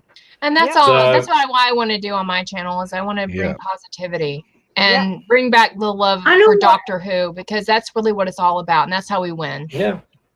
Yeah. We don't win with using their tactics. Yeah. So, it's like kill them with kindness. Kill them with kindness. Yeah. Rocket. Rocket. Oh my! This fandom is. See, I told you he doesn't need a picture. He'll just come up with anything anyway. Wait a minute. This fandom is more stress than Perry's bra. Yep. And Perry's bra was very stressed. Perry's bra popped. Believe me, if it hadn't have been a show for kids back in the 80s, then I'm sure Mark Strickson thought about it. Yeah. Oh, I'm sure. It's a scene where, Peter Davidson's regenerating, the look on just like... Oh, everybody knows that scene. Yes. Yeah. Yes. Happiest regeneration ever. When we were talking about the regenerations on ours, I was very careful to avoid that picture because I just knew nobody would be able to breathe after that one. So, silence. Dean said something. Hurry! Oh, I must go to the bathroom for a little relief. Typing one-handed. Out there for us. No imagination required. Oh dear. You don't want to know where my mind went when I read that. Oh, I know. We all know where your mind went. My mind went there 5 minutes ago. I'm supposed to be sweet in this, as Yvette always says. Because I made a comment about that sonic screwdriver Jody's. I just made it nice and Don't get me started on that sonic screwdriver. To be fair, it's always kind of glued. And Mr. Hyde came straight up and that's a worse. vibrator. That one is it's ridiculous. Worse. Yeah, because it's like a rabbit. Yeah, I said that. Yeah. I wasn't going to say that one, but there you go. I said that off screen. I have not said it. There you go. I said it off screen. Definitely. The thing that I couldn't get. He said, go on, Michelle. Go on. Sorry. Go ahead. Dean, when he was commenting about that one, I said that's where my mind went. You don't exactly, want to know. Exactly where it was meant to go. Yeah. Where it was meant to go. Yeah. New merchandising idea. If it didn't go there, we'd start to worry. This is not a stream for kids. Definitely. You need to make sure this is 18 and over once this is done. I tick those boxes every week. I do that just in case, because you never know. Because you know how this goes. With the crew I've got on mine, if I didn't tick those, they would all get taken down. I'm just doing them all on mine now because I'm going to say the F word at some point. Actually, I don't. I think we managed 14 weeks without swearing. I've actually cut back on that. I've cut back on that because I'm not talking about the new era. When I don't talk about the new era, I use less language. Yeah. It was amazing. There was plenty of it done before the stream started and after the stream finished, but we actually managed an hour and a half to 2 hours without saying it. Well, as long as you don't say it within the first few minutes, you're good. Make sure you say it kind of like 30, 45 minutes in, and you're good. See, now you've opened up a can of worms. Now one of mine will try and say it in the first 30 seconds. No, wouldn't do that. I would do it toward the end. You're gonna do it. I don't give an F. I really don't care because I don't care about being monetized. It's not about. Oh no. We're all here just to have some fun. Yeah, that's why I started the channel. Is that why you started the channel, Michelle? It's why all of us started it because we love Dr. Who and love to be surrounded by people that love it. It's like, well, someone asked us, why do you do this? I said, well, I did this for fun, not for popularity. Just, because of the show that I love. Basically, that's how it started out. And I respect that because I think that's where you need to stay. And for me, I'm fine with that. If I never reach 1,000, I'm good. Yeah. I'm not anywhere close to 100 yet, so I'm not. I'm still stuck at 626, and I probably won't get over 1,000. Hey, you know what? But you have good content though, and you should have more subs. Okay. To be fair. I mean, that's nice of you to say, but we like you just said, we didn't start out to get subscribers anyway. We just literally did it. We were having private chats about Doctor Who, and we just said we may as well just start doing streams about it. So, And I'm glad you did. When I saw that was really I thought that was great. I was like, yeah, good. Because I think you have a lot of knowledge about Doctor Who. I respect you because you do have a lot of knowledge, and you should share that with the world. When we get it in there, sometimes it's difficult to fit the knowledge part in. It just turns into a farce by the end, but well, that's okay. Sometimes it's all part of the fun. Dean says pot noodle. That's all I'm going to say. I have no idea. Well, we know exactly what he's talking about. Is that a British thing, or No. you don't understand, or private joke? It's another one of those. You had to be there. Oh yeah, okay. I feel you. I'll tell you what, I love Dean. Pot noodles here in Canada as a Chinese food. I love Dean's laughter. It's I'm hungry. Oh, it is contagious, Dean's laughter. Oh, it is, yeah. I cannot be around him when it starts because I just automatically start laughing. It doesn't take much to trigger Yvette. No. That's why we love her, though, because you know what? You need that kind of light in the fandom. That's the thing. That's something that's been missing. Yeah. And I think this trend of talking heads is going to end pretty soon. Like this angry talking head thing. So people are tired of that. They're moving in a different direction, and I think that's where we need to go. Yeah, I mean, I've got no problem with people who want to continue doing that, but I just don't. We just wanted to sort of do something different, so it's No, and I agree. Whatever they want to do for their channels is fine. For me, I need to be positive because it's not healthy for me to focus on that. Oh, look what Rocket That's just how said. we felt, Andy. We do. I mean, even some of the ones we have ended up throwing in little tidbits about Jodie at the end of some of our streams, but although everybody, it's impossible not to mention her. It is impossible. You're gonna do it. I call her Voldemort on my streams because it's just she who must not be named kind of thing. Yeah. Well, the thing is, we turn it into we do turn it into a bit of a joke. I mean, the one week I actually said to them all, I said, if you behave, I won't show a Jodie picture at the end. They didn't behave, so I showed a Jodie picture.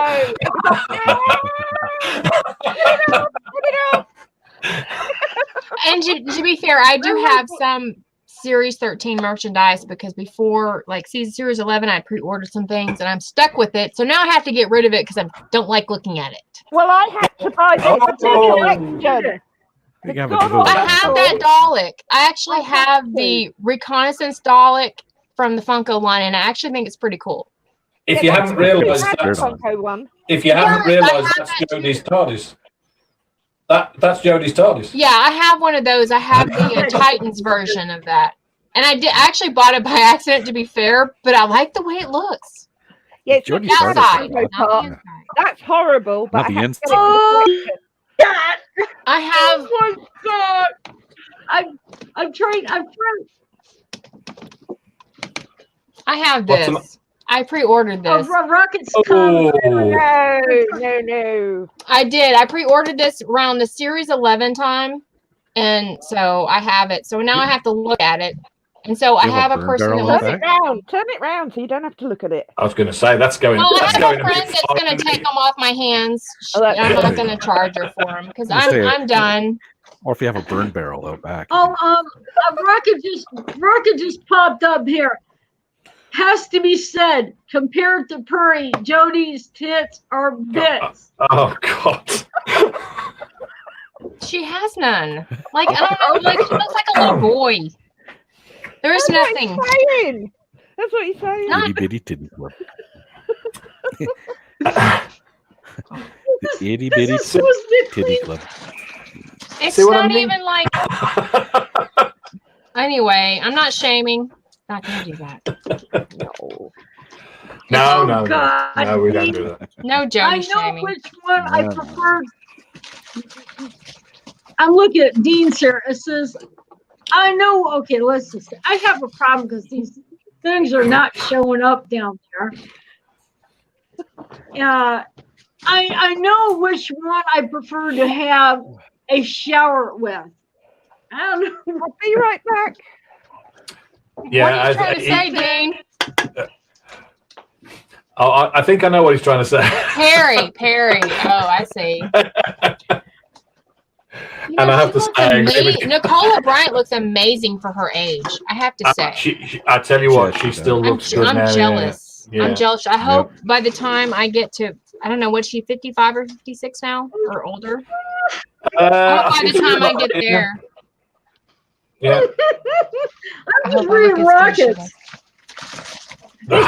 Jodie does have tits. They're called Graham and Ryan. They are. That is accurate. You've opened up that can of worms that is. I like Retro Doc's comment. I have a Yaz action figure. It's called a ruler. Jody's flat. Like a wood. I was going to say, yeah, as long as it's a wooden one, yeah. Yeah, Jody's flat is Cassandra. To be fair, Yvette, I can't turn it around because I get it on this side too. No. Oh.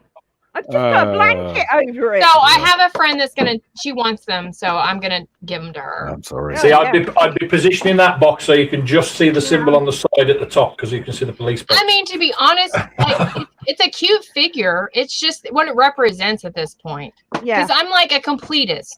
You know, like when I start collecting something, I want to collect it all. But then I just gave up on that. With the Thomas Children and the Fugitive of the Jadoon, it was like, no, enough. No, I'm done. Yep. Well, that's exactly why it had to succumb to having the resolution Dalek. Yeah. Well, I have the Reconnaissance Dalek, the Funko, because I actually think it looks cooler as a Funko Pop than the actual one. Yeah, but I have one of those things. Randy. I know. I love Daleks too. I got over 300 of them. I get it, so I'm not like judging. I mean, I know Ian collects everything, so I don't care. No. Whatever makes you happy, whatever. Yeah, it's just Daleks for me. I'm surprised they haven't painted Jody's TARDIS pink. Actually, I like the outside of her TARDIS, like I was saying, telling Neil. I have that Titan version. It's great. Yeah. Yep. Now the police side looks really good. The police box is. Yeah. Her console, I like how Yvette. Oh no! Well, describes it. Yeah, not the inside. The police box is fine. Once you go through those doors, it's like vomit. It really is, and it didn't do any good, like making it like a darker blue either. It just made it look apparently bad. It's like from far away, it looks like a vagina. What now?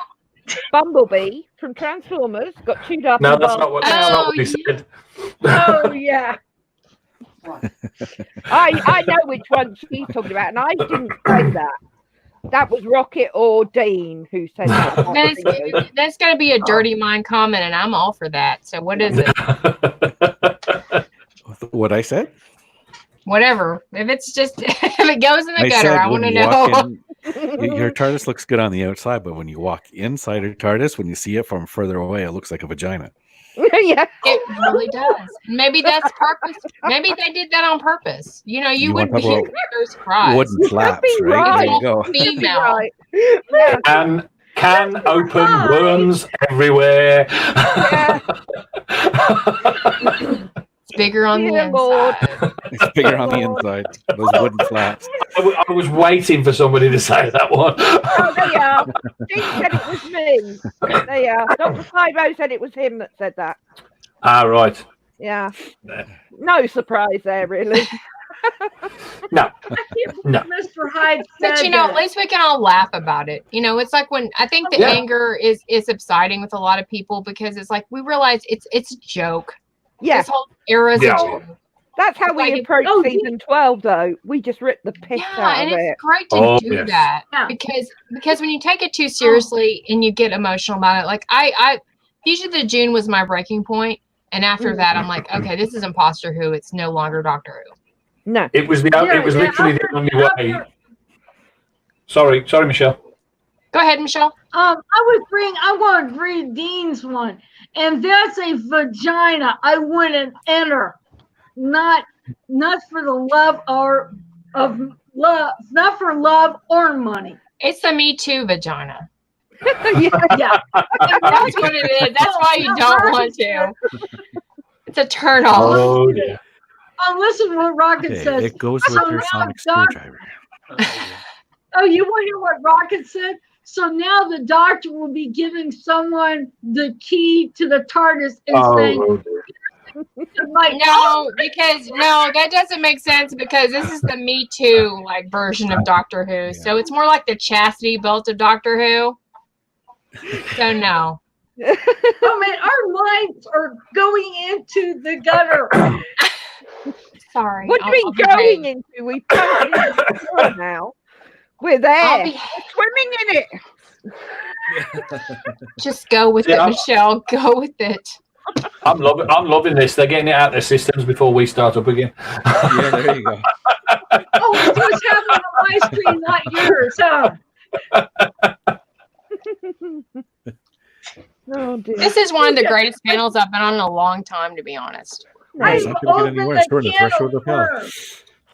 I'm way too serious on my panels, even. No, we never. I mean, we never make it 100% serious. There's always got to be. We have to find. I mean, something we actually talked about while we've been having this break is when we started it, we were trying to find funny comparisons with everything. Yeah. And Oh my God! We slipped away from it, and we're going to try and go back to it. Yeah. Oh my God! I'm looking right. You know, I've actually missed Rocket Runner. Oh, Rocket! It's the Taurus. I wish I could share this. To be legs that open when you. Oh my God! He's not in the gutter anymore. He's gone right down the drain. Like, you know what? I need my husband to make a Photoshop of that, like with the legs. John, Oh dear! Quiet, John. You're just sitting there grinning. I'm just watching. Yeah. Hashtag count me out. Rocket is running with this one. I mean, he's running. He's like, it's like marathoning. It's like he is. He's just. He's winning the race. He's winning the race. He should be on stage as a comedian. I think we're correcting John Whovian Coogan over there. He's awfully quiet. Yeah, I get that. I'm just listening to you all. Yeah. His face is a little red over there. Absorbing the debauchery. He is not. This is not like Dr. Who. Mr. Coogan is not sweet and innocent. I'll tell you that for nothing. Well, he's a Whovian, like me, so we're related. So I know there's some. By the way, this is not what Dr. Who says. Rocket is in the sewer. Yeah. Oh yeah. He's been there a while. The sewer is the most fun place to be. Come on. But John's one of those that hears all, says nothing, aren't you, John? I'm just a quiet person, really. You really are, but you know, you have a lot of knowledge. No, I love hearing your thoughts on Dr. Who because it's very informative. You have a lot of knowledge and I was just about to say the same. Everything on. Every time someone says flap, say the slap. I'm sorry.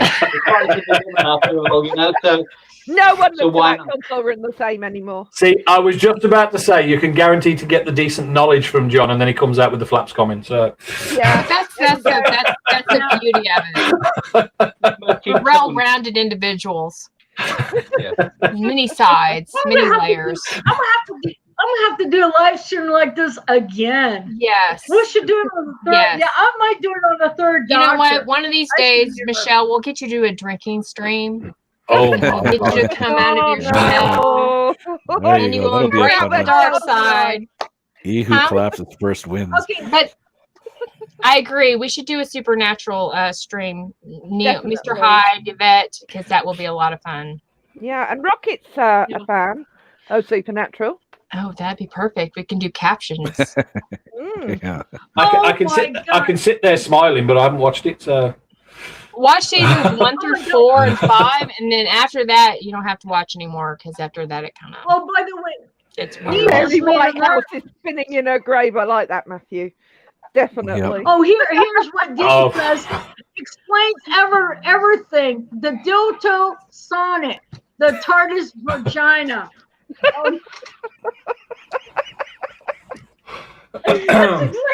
in the flaps. Looks like. Well. Supernatural stream. Ghostly flaps. Supernatural stream. Ghostly flaps.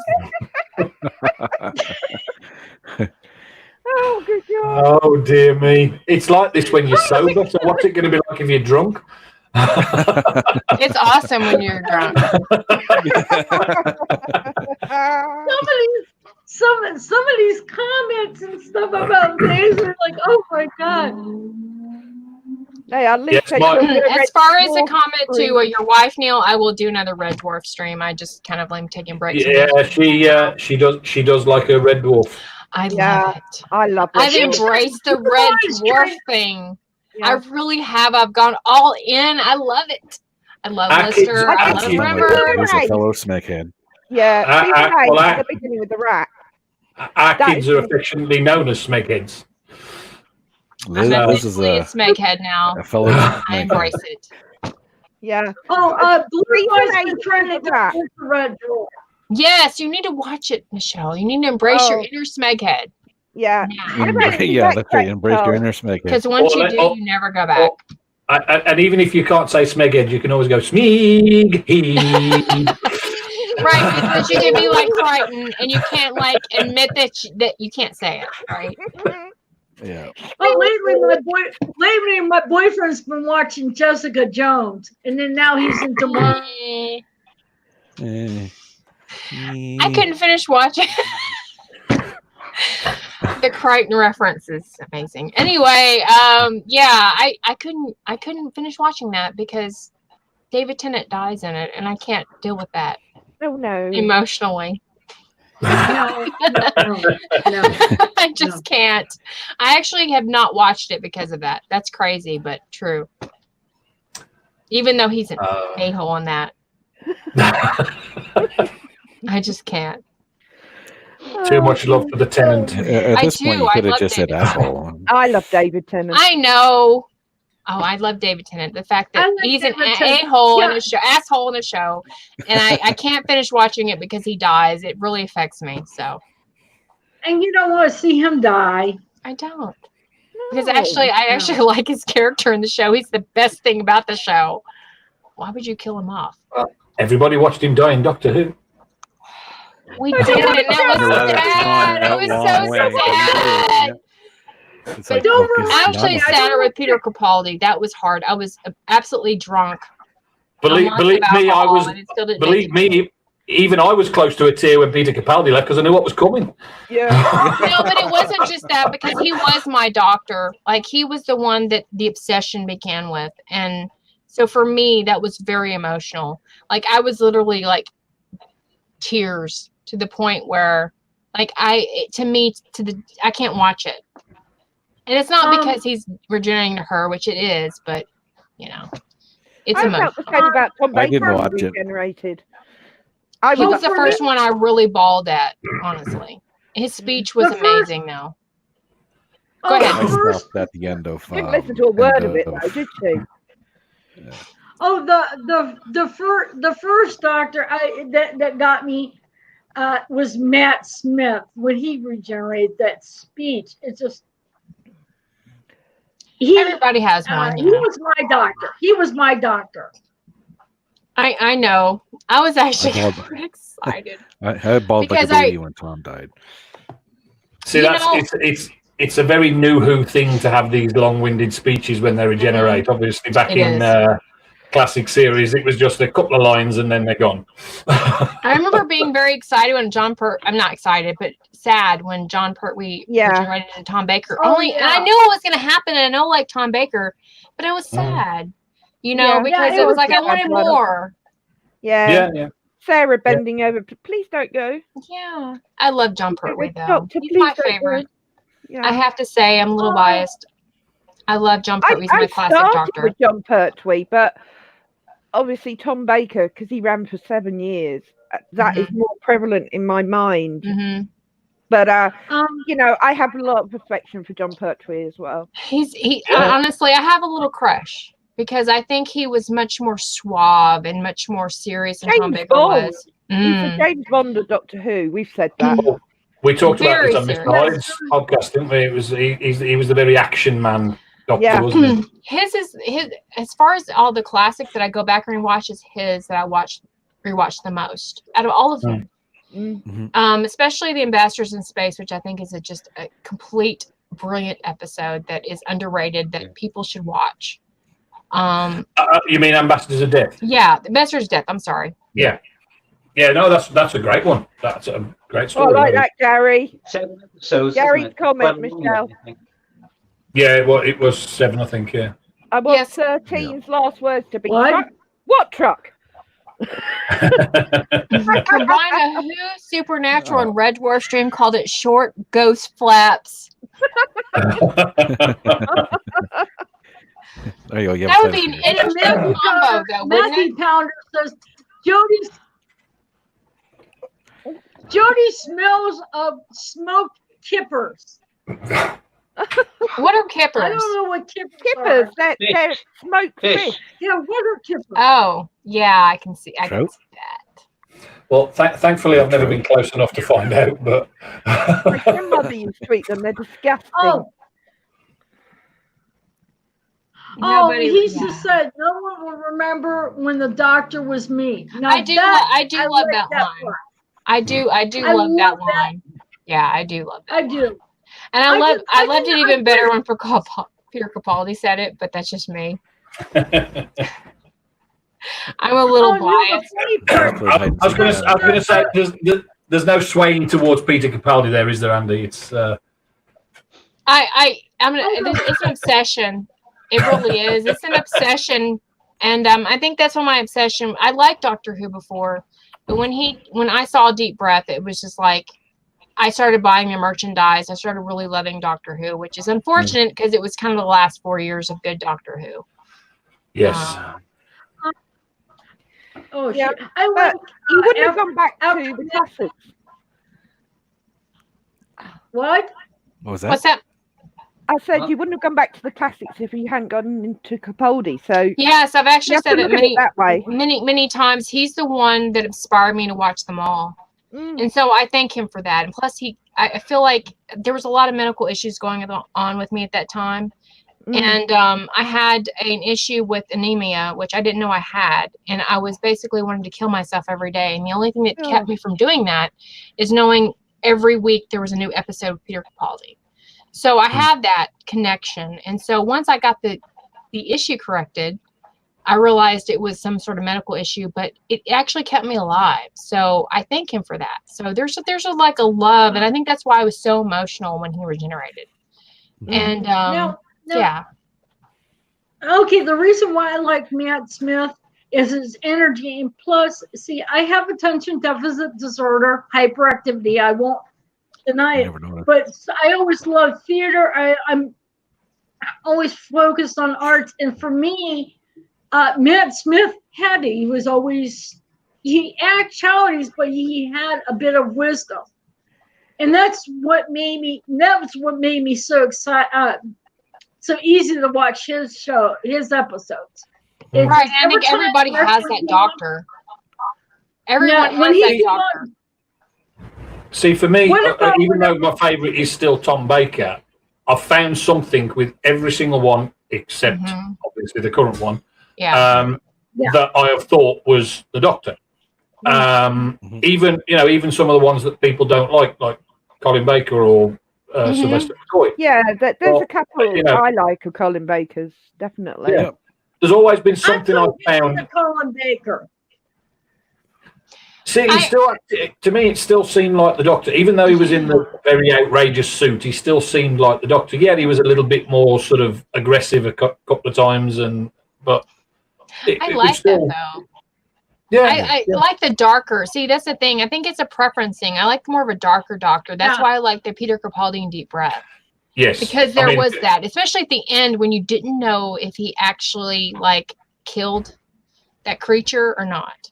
And that's what I loved about it. It seemed very Colin Baker-ish. And that's why look, the Colin Baker stories weren't good. He's better in Big Finish.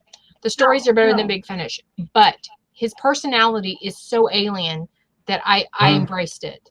And I think that Peter Davison seemed like watching paint dry. I mean, no offense to anyone. It wasn't my thing. I mean, there's some good episodes, but it's not my thing. He's too nice. But Colin Baker had that edge of the alien, and so does Sylvester McCoy, the kind of the dark side. And I kind of tend to like those kind of doctors. So, it's a preference thing. Like, Matt Smith's not my favorite, but I can see the appeal. It's just that I don't like as much quirky. Yeah, I get that. Yeah. Each to their own. Everyone has their favourites. There's no issue. Right. It's always your personal feelings towards each one. And that's what makes Doctor Who so great, because everyone has a different feel for their favourites, be it classic, be it New Who. I mean, Tom Baker is a standard favourite for most people. But the other Doctor, Patrick Troughton. I love him. I adore him. Yeah. He was very dodgy. But he was so layered in a lot of ways. He surprised you, and that's the thing. Just like in the world, that was a good example of like what Patrick Troughton as an actor can do. Absolutely. And so that impressed me. It's a slow burn. Me and Michelle reviewed it on her channel. I think it was on my channel, or I don't remember, but we reviewed it. and see, I don't remember. I think, were you at the time? I think it was on your channel. Yeah, I think it was on your channel. It was called Enemy of the World. Yes. And you asked me why I picked it. It's because I enjoy slow burn Doctor Who episodes. The ones that build, and then at the end, it's very Twilight Zone-ish. Yeah. And that's why I absolutely adore that story. And I could watch it over and over again and still get something out of it. It's the very last part of that episode, the very last part of that arc that is brilliant. The thing with Troughton was, even though sometimes he acted like he didn't know what he was doing and things like that, you always knew he did know what he was doing. Yeah, exactly. Yeah. So we talked about it with Tomb of the Cybermen. Yeah. And it was. Oh yeah. Although he walks around there acting like he doesn't know what all these switches do and doesn't know what's going on, but he knew exactly what was going on, knew what every switch was doing. Mm-hmm. So And not everybody likes Troughton. My husband's like, he's like, okay. But I think you have to watch the right episode with him to understand him. Yep. Yeah. Oh, Rocket has a preference. Rocket has a comment. It's a shame Latin is a dead language because they pronounce Chris Timothy. Well, we were talking about Latin, weren't we, Neil? You pronounced that for Michelle. What Chris Chibnall is in Latin? Yeah. You mean Talentisius Twaticus? I agree. We approve this message. Definitely. He's got delusions of grandeur. Come on. Oh, and then Rocket he's straight in the sewer now. Well, I love it. That's what's so great about Rocket. To be fair, he never came out of it. He was in there to start with. The one thing I like about after Capaldi, when Matt regenerated him, he goes, kidneys. I got new kidneys. Oh, I love that. I love that eyebrow thing. And then he says, I don't like it. And he says, I don't like the color. And then Claire says, of your kidneys? It's like she was not sure what he was, I was imagining Martin. I love the whole idea that Matt Smith had no eyebrows, but Capaldi has so many eyebrows. Yeah. That's what I love. And for someone, I actually have bushy eyebrows. I'm like, yes, finally eyebrows. Yes. But the reason why I like Matt Smith, he didn't copy any other the doctors. He became, he made his own version, basically. He didn't copy other doctors. He just played it as his own. Exactly. Which I like. I always thought it was in Matt Smith. What was that, John? I always thought there was a bit of Triton in Matt Smith. He was there was some of that. That was a bit, yeah. A fool who was actually really clever. I've grown to like Matt Smith in certain episodes. I think Vincent and the Doctor is a brilliant episode. It's one of the best New Who episodes. Oh my God. I just love Rocket. Just say it. Purry is that has to be biggest. Do you need to be alone, Rocket? Do you need some time? You got Perry on the brain. You can come back. Not on the brain. The brain's shut down now. There's nothing wrong with it's actually the blood has left the brain. There's certainly nothing wrong with having the image of Perry in your mind. Perry is gorgeous. I have to say, as a straight woman, she's gorgeous. She is. I understand it. I relate with it. But definitely. Yeah. Well, as a man, if you need to take care of business, Rocket, go ahead. Well, I remember, back when Perry was introduced was what, 1984? 3, something 4? like that. Yeah. Yeah. Dad. Yeah. In a bikini, no less. And I bear in mind, in 1980, at that point, I'm still in my last year of primary school, I think. And I remember the first publicity photo I saw of Nicola Bryant was in a gold one-piece, and she hadn't done any actual publicity pictures for Doctor Who at that point. It was just a photograph somebody had found that she'd taken somewhere else in a gold one-piece bikini type thing. Mm-hmm. And even in my last year of primary school, I'm thinking, awakened. Is that what you're trying to say? I'm thinking, did you have to go home and clean your shorts? By the way, Rocket says, I don't have a brain. That's just a vicious rumor.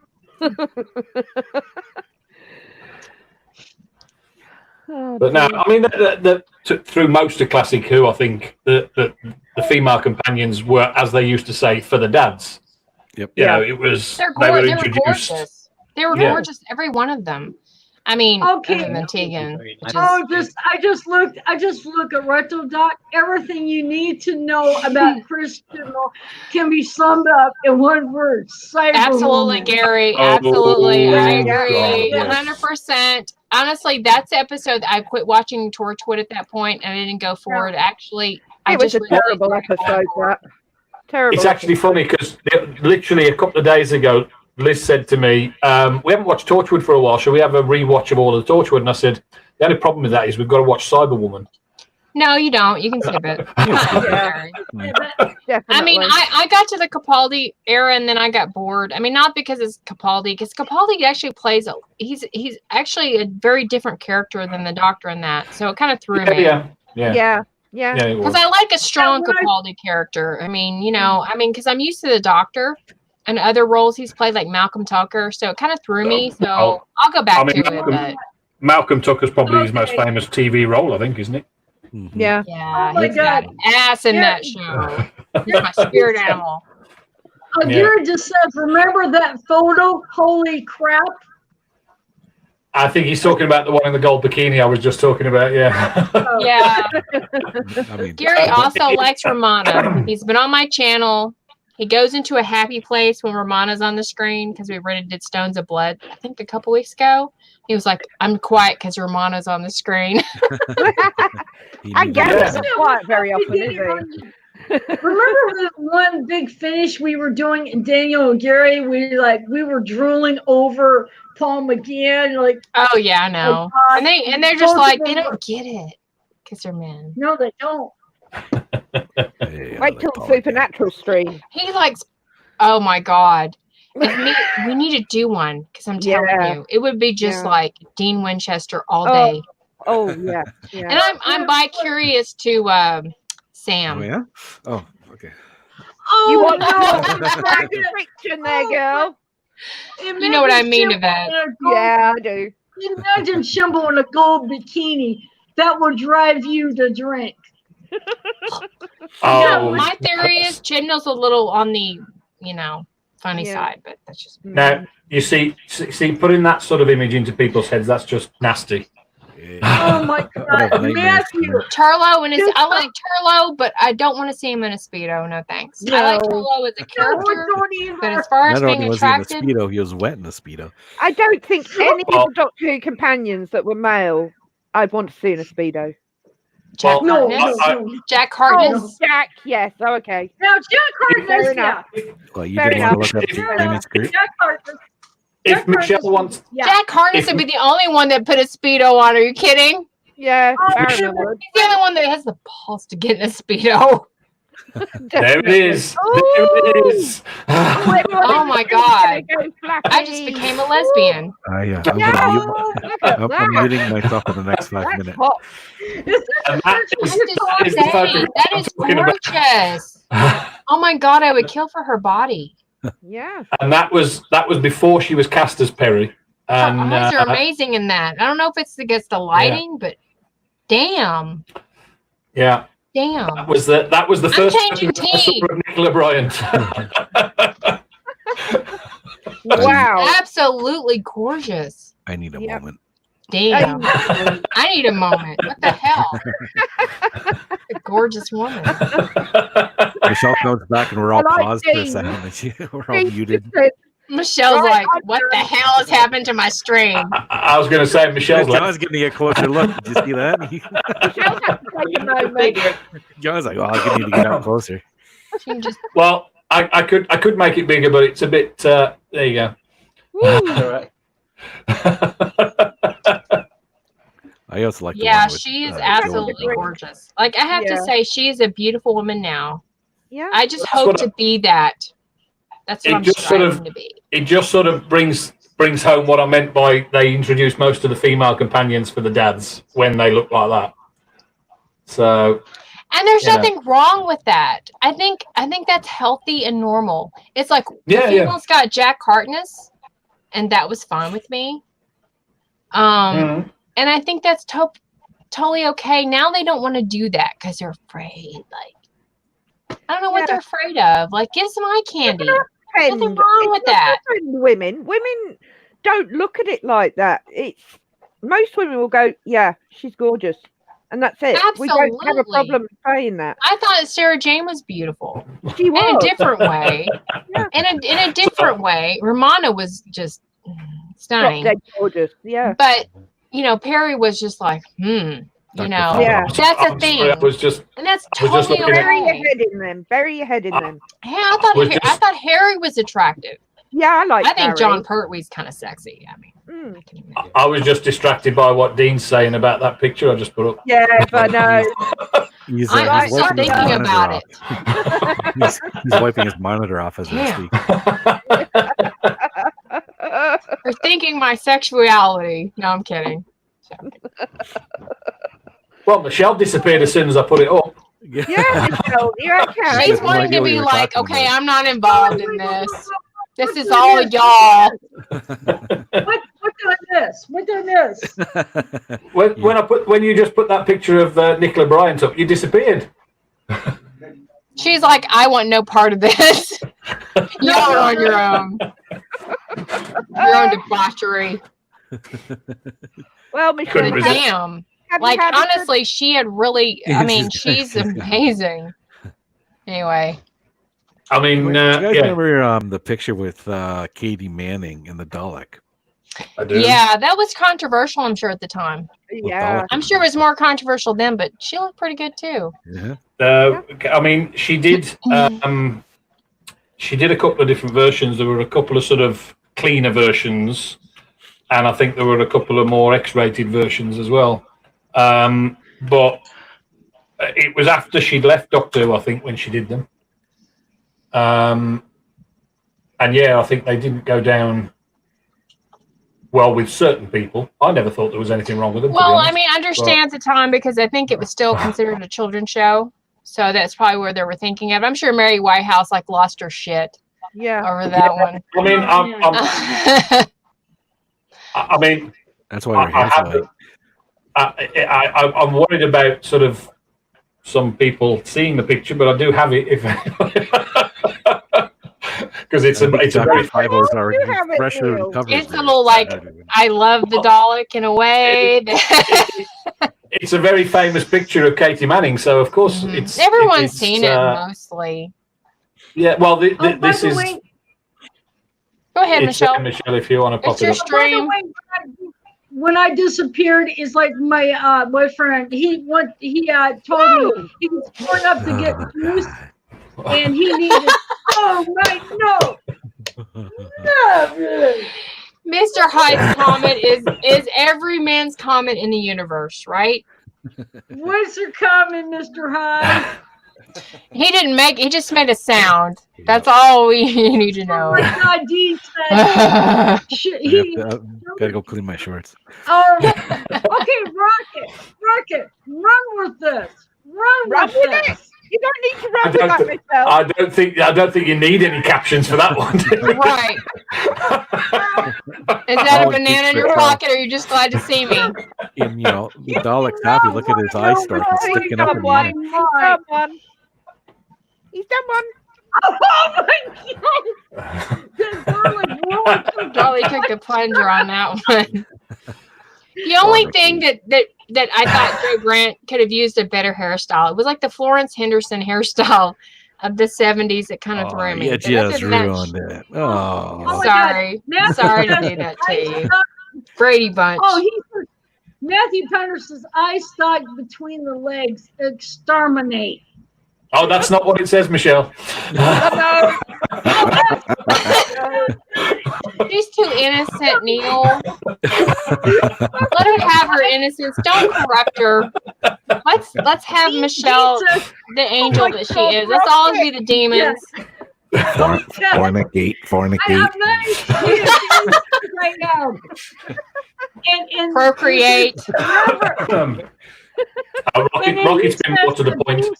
Never wanted to be Rocket. That is just amazing. Neil, this is your fault. As soon as you get done with this stream, I'm telling you, put it 18 and over because you don't want to forget to do that.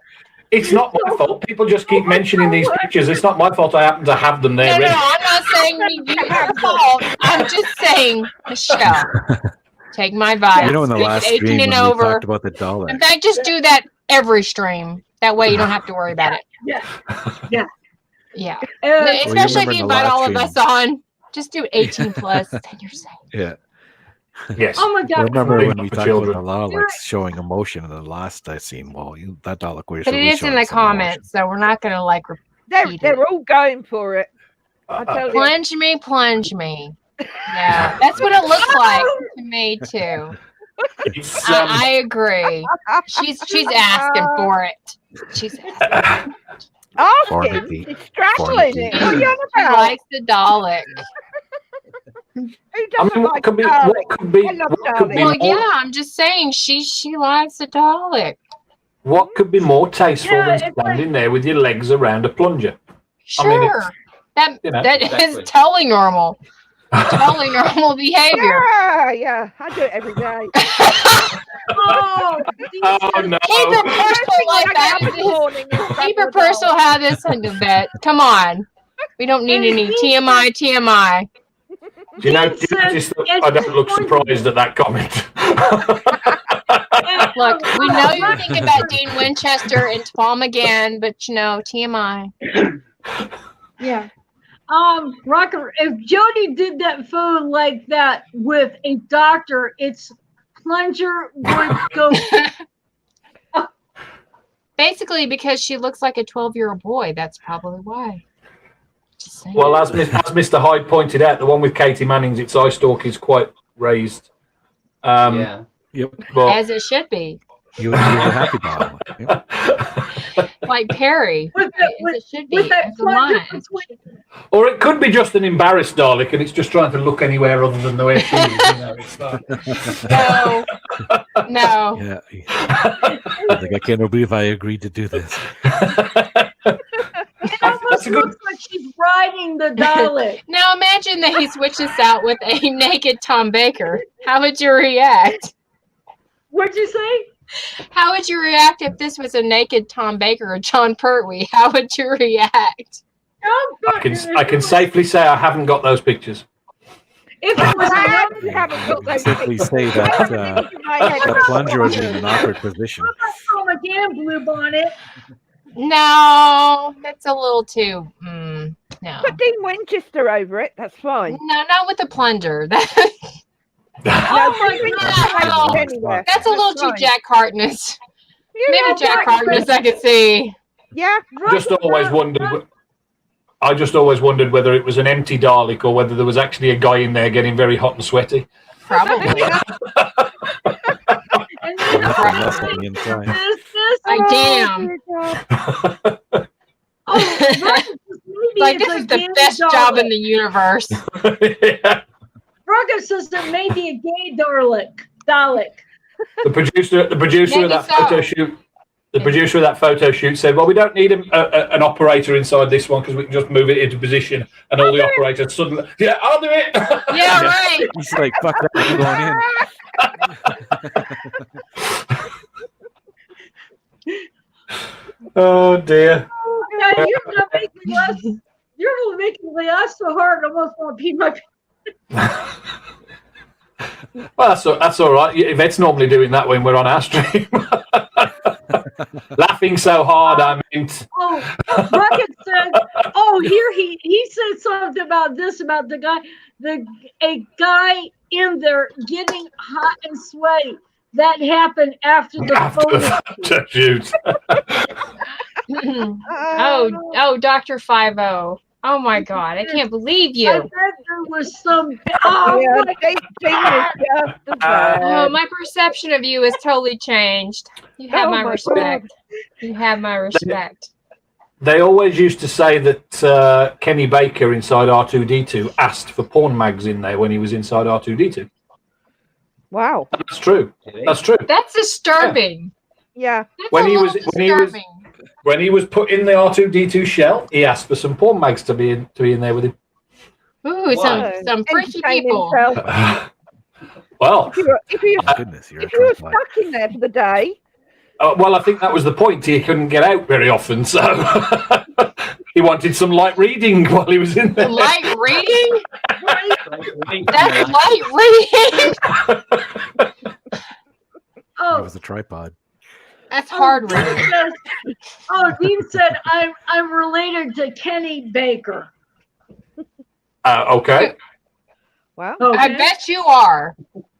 He was my uncle's brother. Oh, okay. Maybe you're serious. You never know with Dean. I don't think so.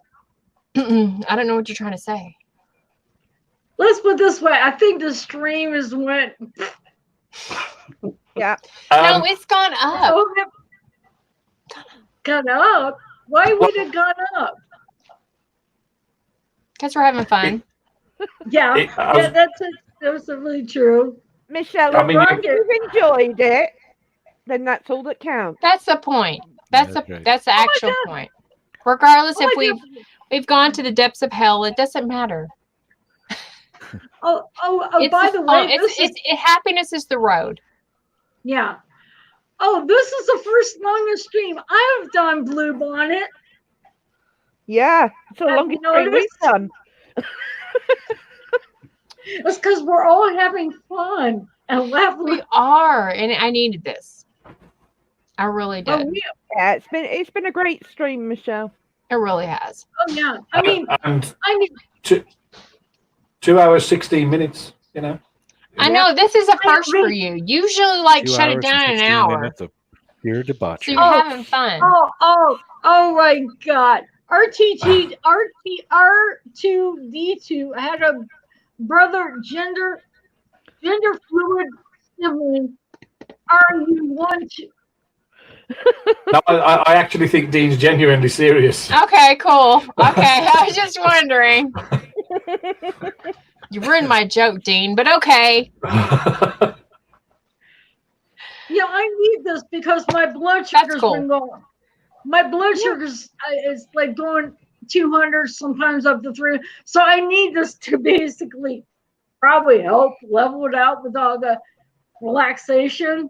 Like I said, I think I think this fandom has been way too serious, way too long. I think we need a good laugh.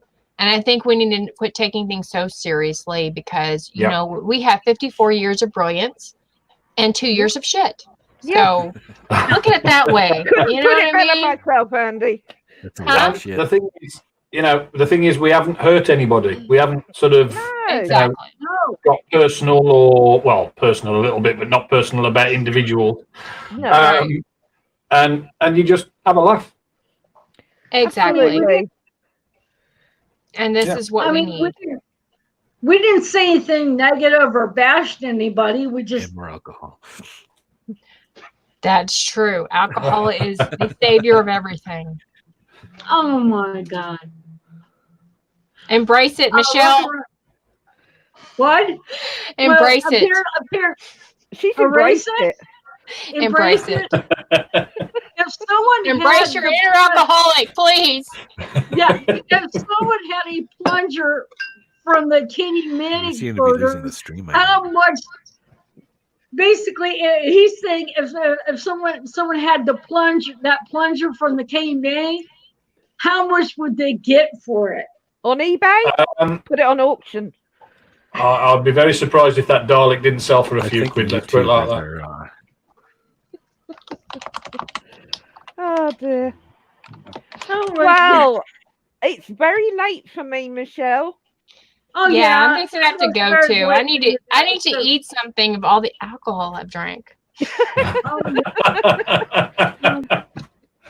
by the way, Gary says I'll never watch Star Wars the same way again. Good, Gary. I'm glad we ruined it for you. That was our goal of this whole stream, is to ruin Star Wars for you.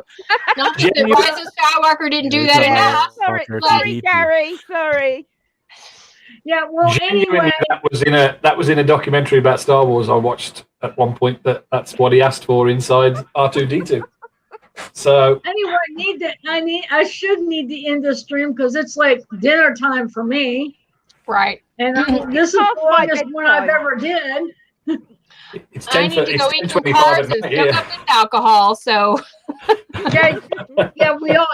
Hey, maybe next time I'll get me some Aussie Samonti champagne and drink it and do a stream. Please. Oh my God. Michelle, please do it.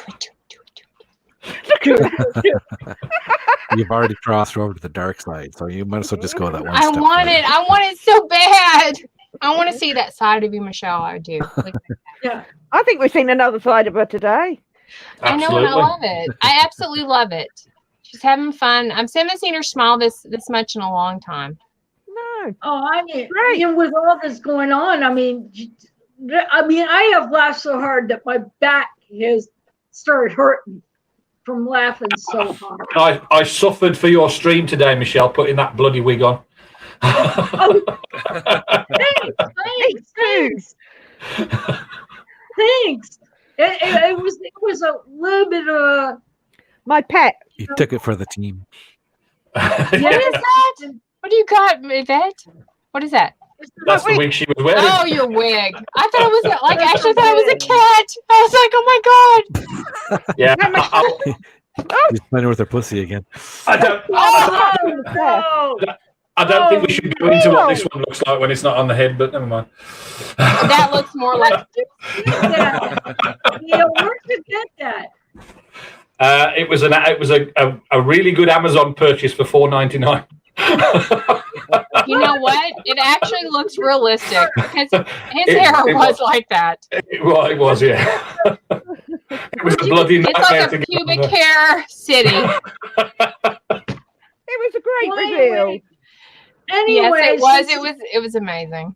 All right. Well, just wait for Yvette and the other people over across the pond. I think it's time to end the stream so Blue Bonnet can grab something to eat and I can make dinner. And next time I'll go do the stream because it's later. I saved that Katie Manning picture. So next stream I'm going to do is John Pertwee. Oh, you need to involve me in that. So we're gonna have to pick a day basically to do it because I know you're probably gonna be doing your sci-fi stream on Saturday. Well, we're not back on schedule yet, really. I mean, we're aiming for soon, but we're not sure exactly when yet. Okay, before I let you guys go, what about next Saturday doing John Pertwee? Neil, I'll let you know. Sunday. I was going to say we're doing Neil's on Sunday. I don't. Yeah, let me have a because we've still got to work out exactly when we're starting up again yet. So it would be still 3:00 my time. Yeah, which will be your time. Yeah.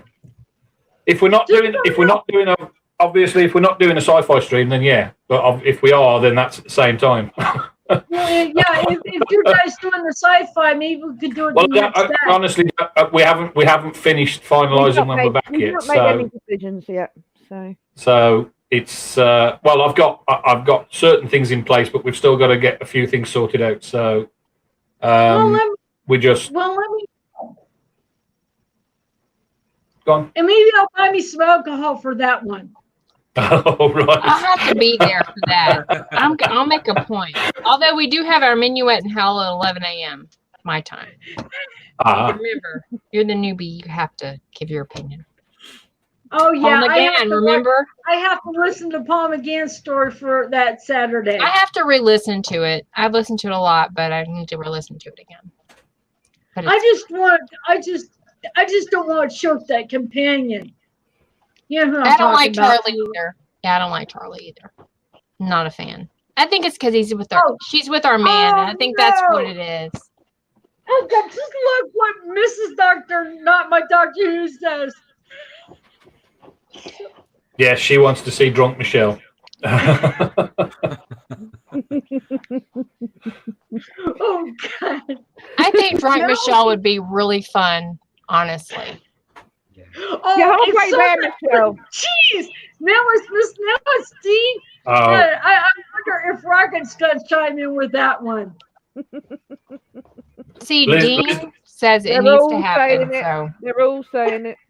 Yeah, well, Lizzie's saying she'll support you by getting drunk as well, but she doesn't need an excuse. So one drink should do it for you, Michelle, because you don't drink. Oh man, right now. Yeah, it would. Say again. Now I'm under pressure. I'm the little demon on your shoulder. That's the peer pressure you should go for. Yeah, no. Everyone's just saying they'll get drunk with you, Michelle. Yep. No problem. I'll be there. Right. I want me bed. All right. I'm going to go eat. Yep. Good night, everybody. Good night, guys. Have a good one. Thanks, Michelle. Okay, Dreams of Perry and Ramona and whoever. The happy dollar. I think I've put a few images into a few people's heads tonight. And then yeah. Right. Night, guys. The night sorted. Night. Good night. Bye-bye. Bye. Bye.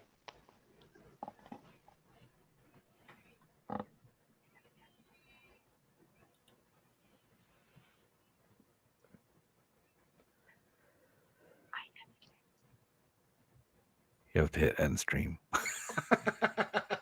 I am killing. I'm trying to. Oh. Come on.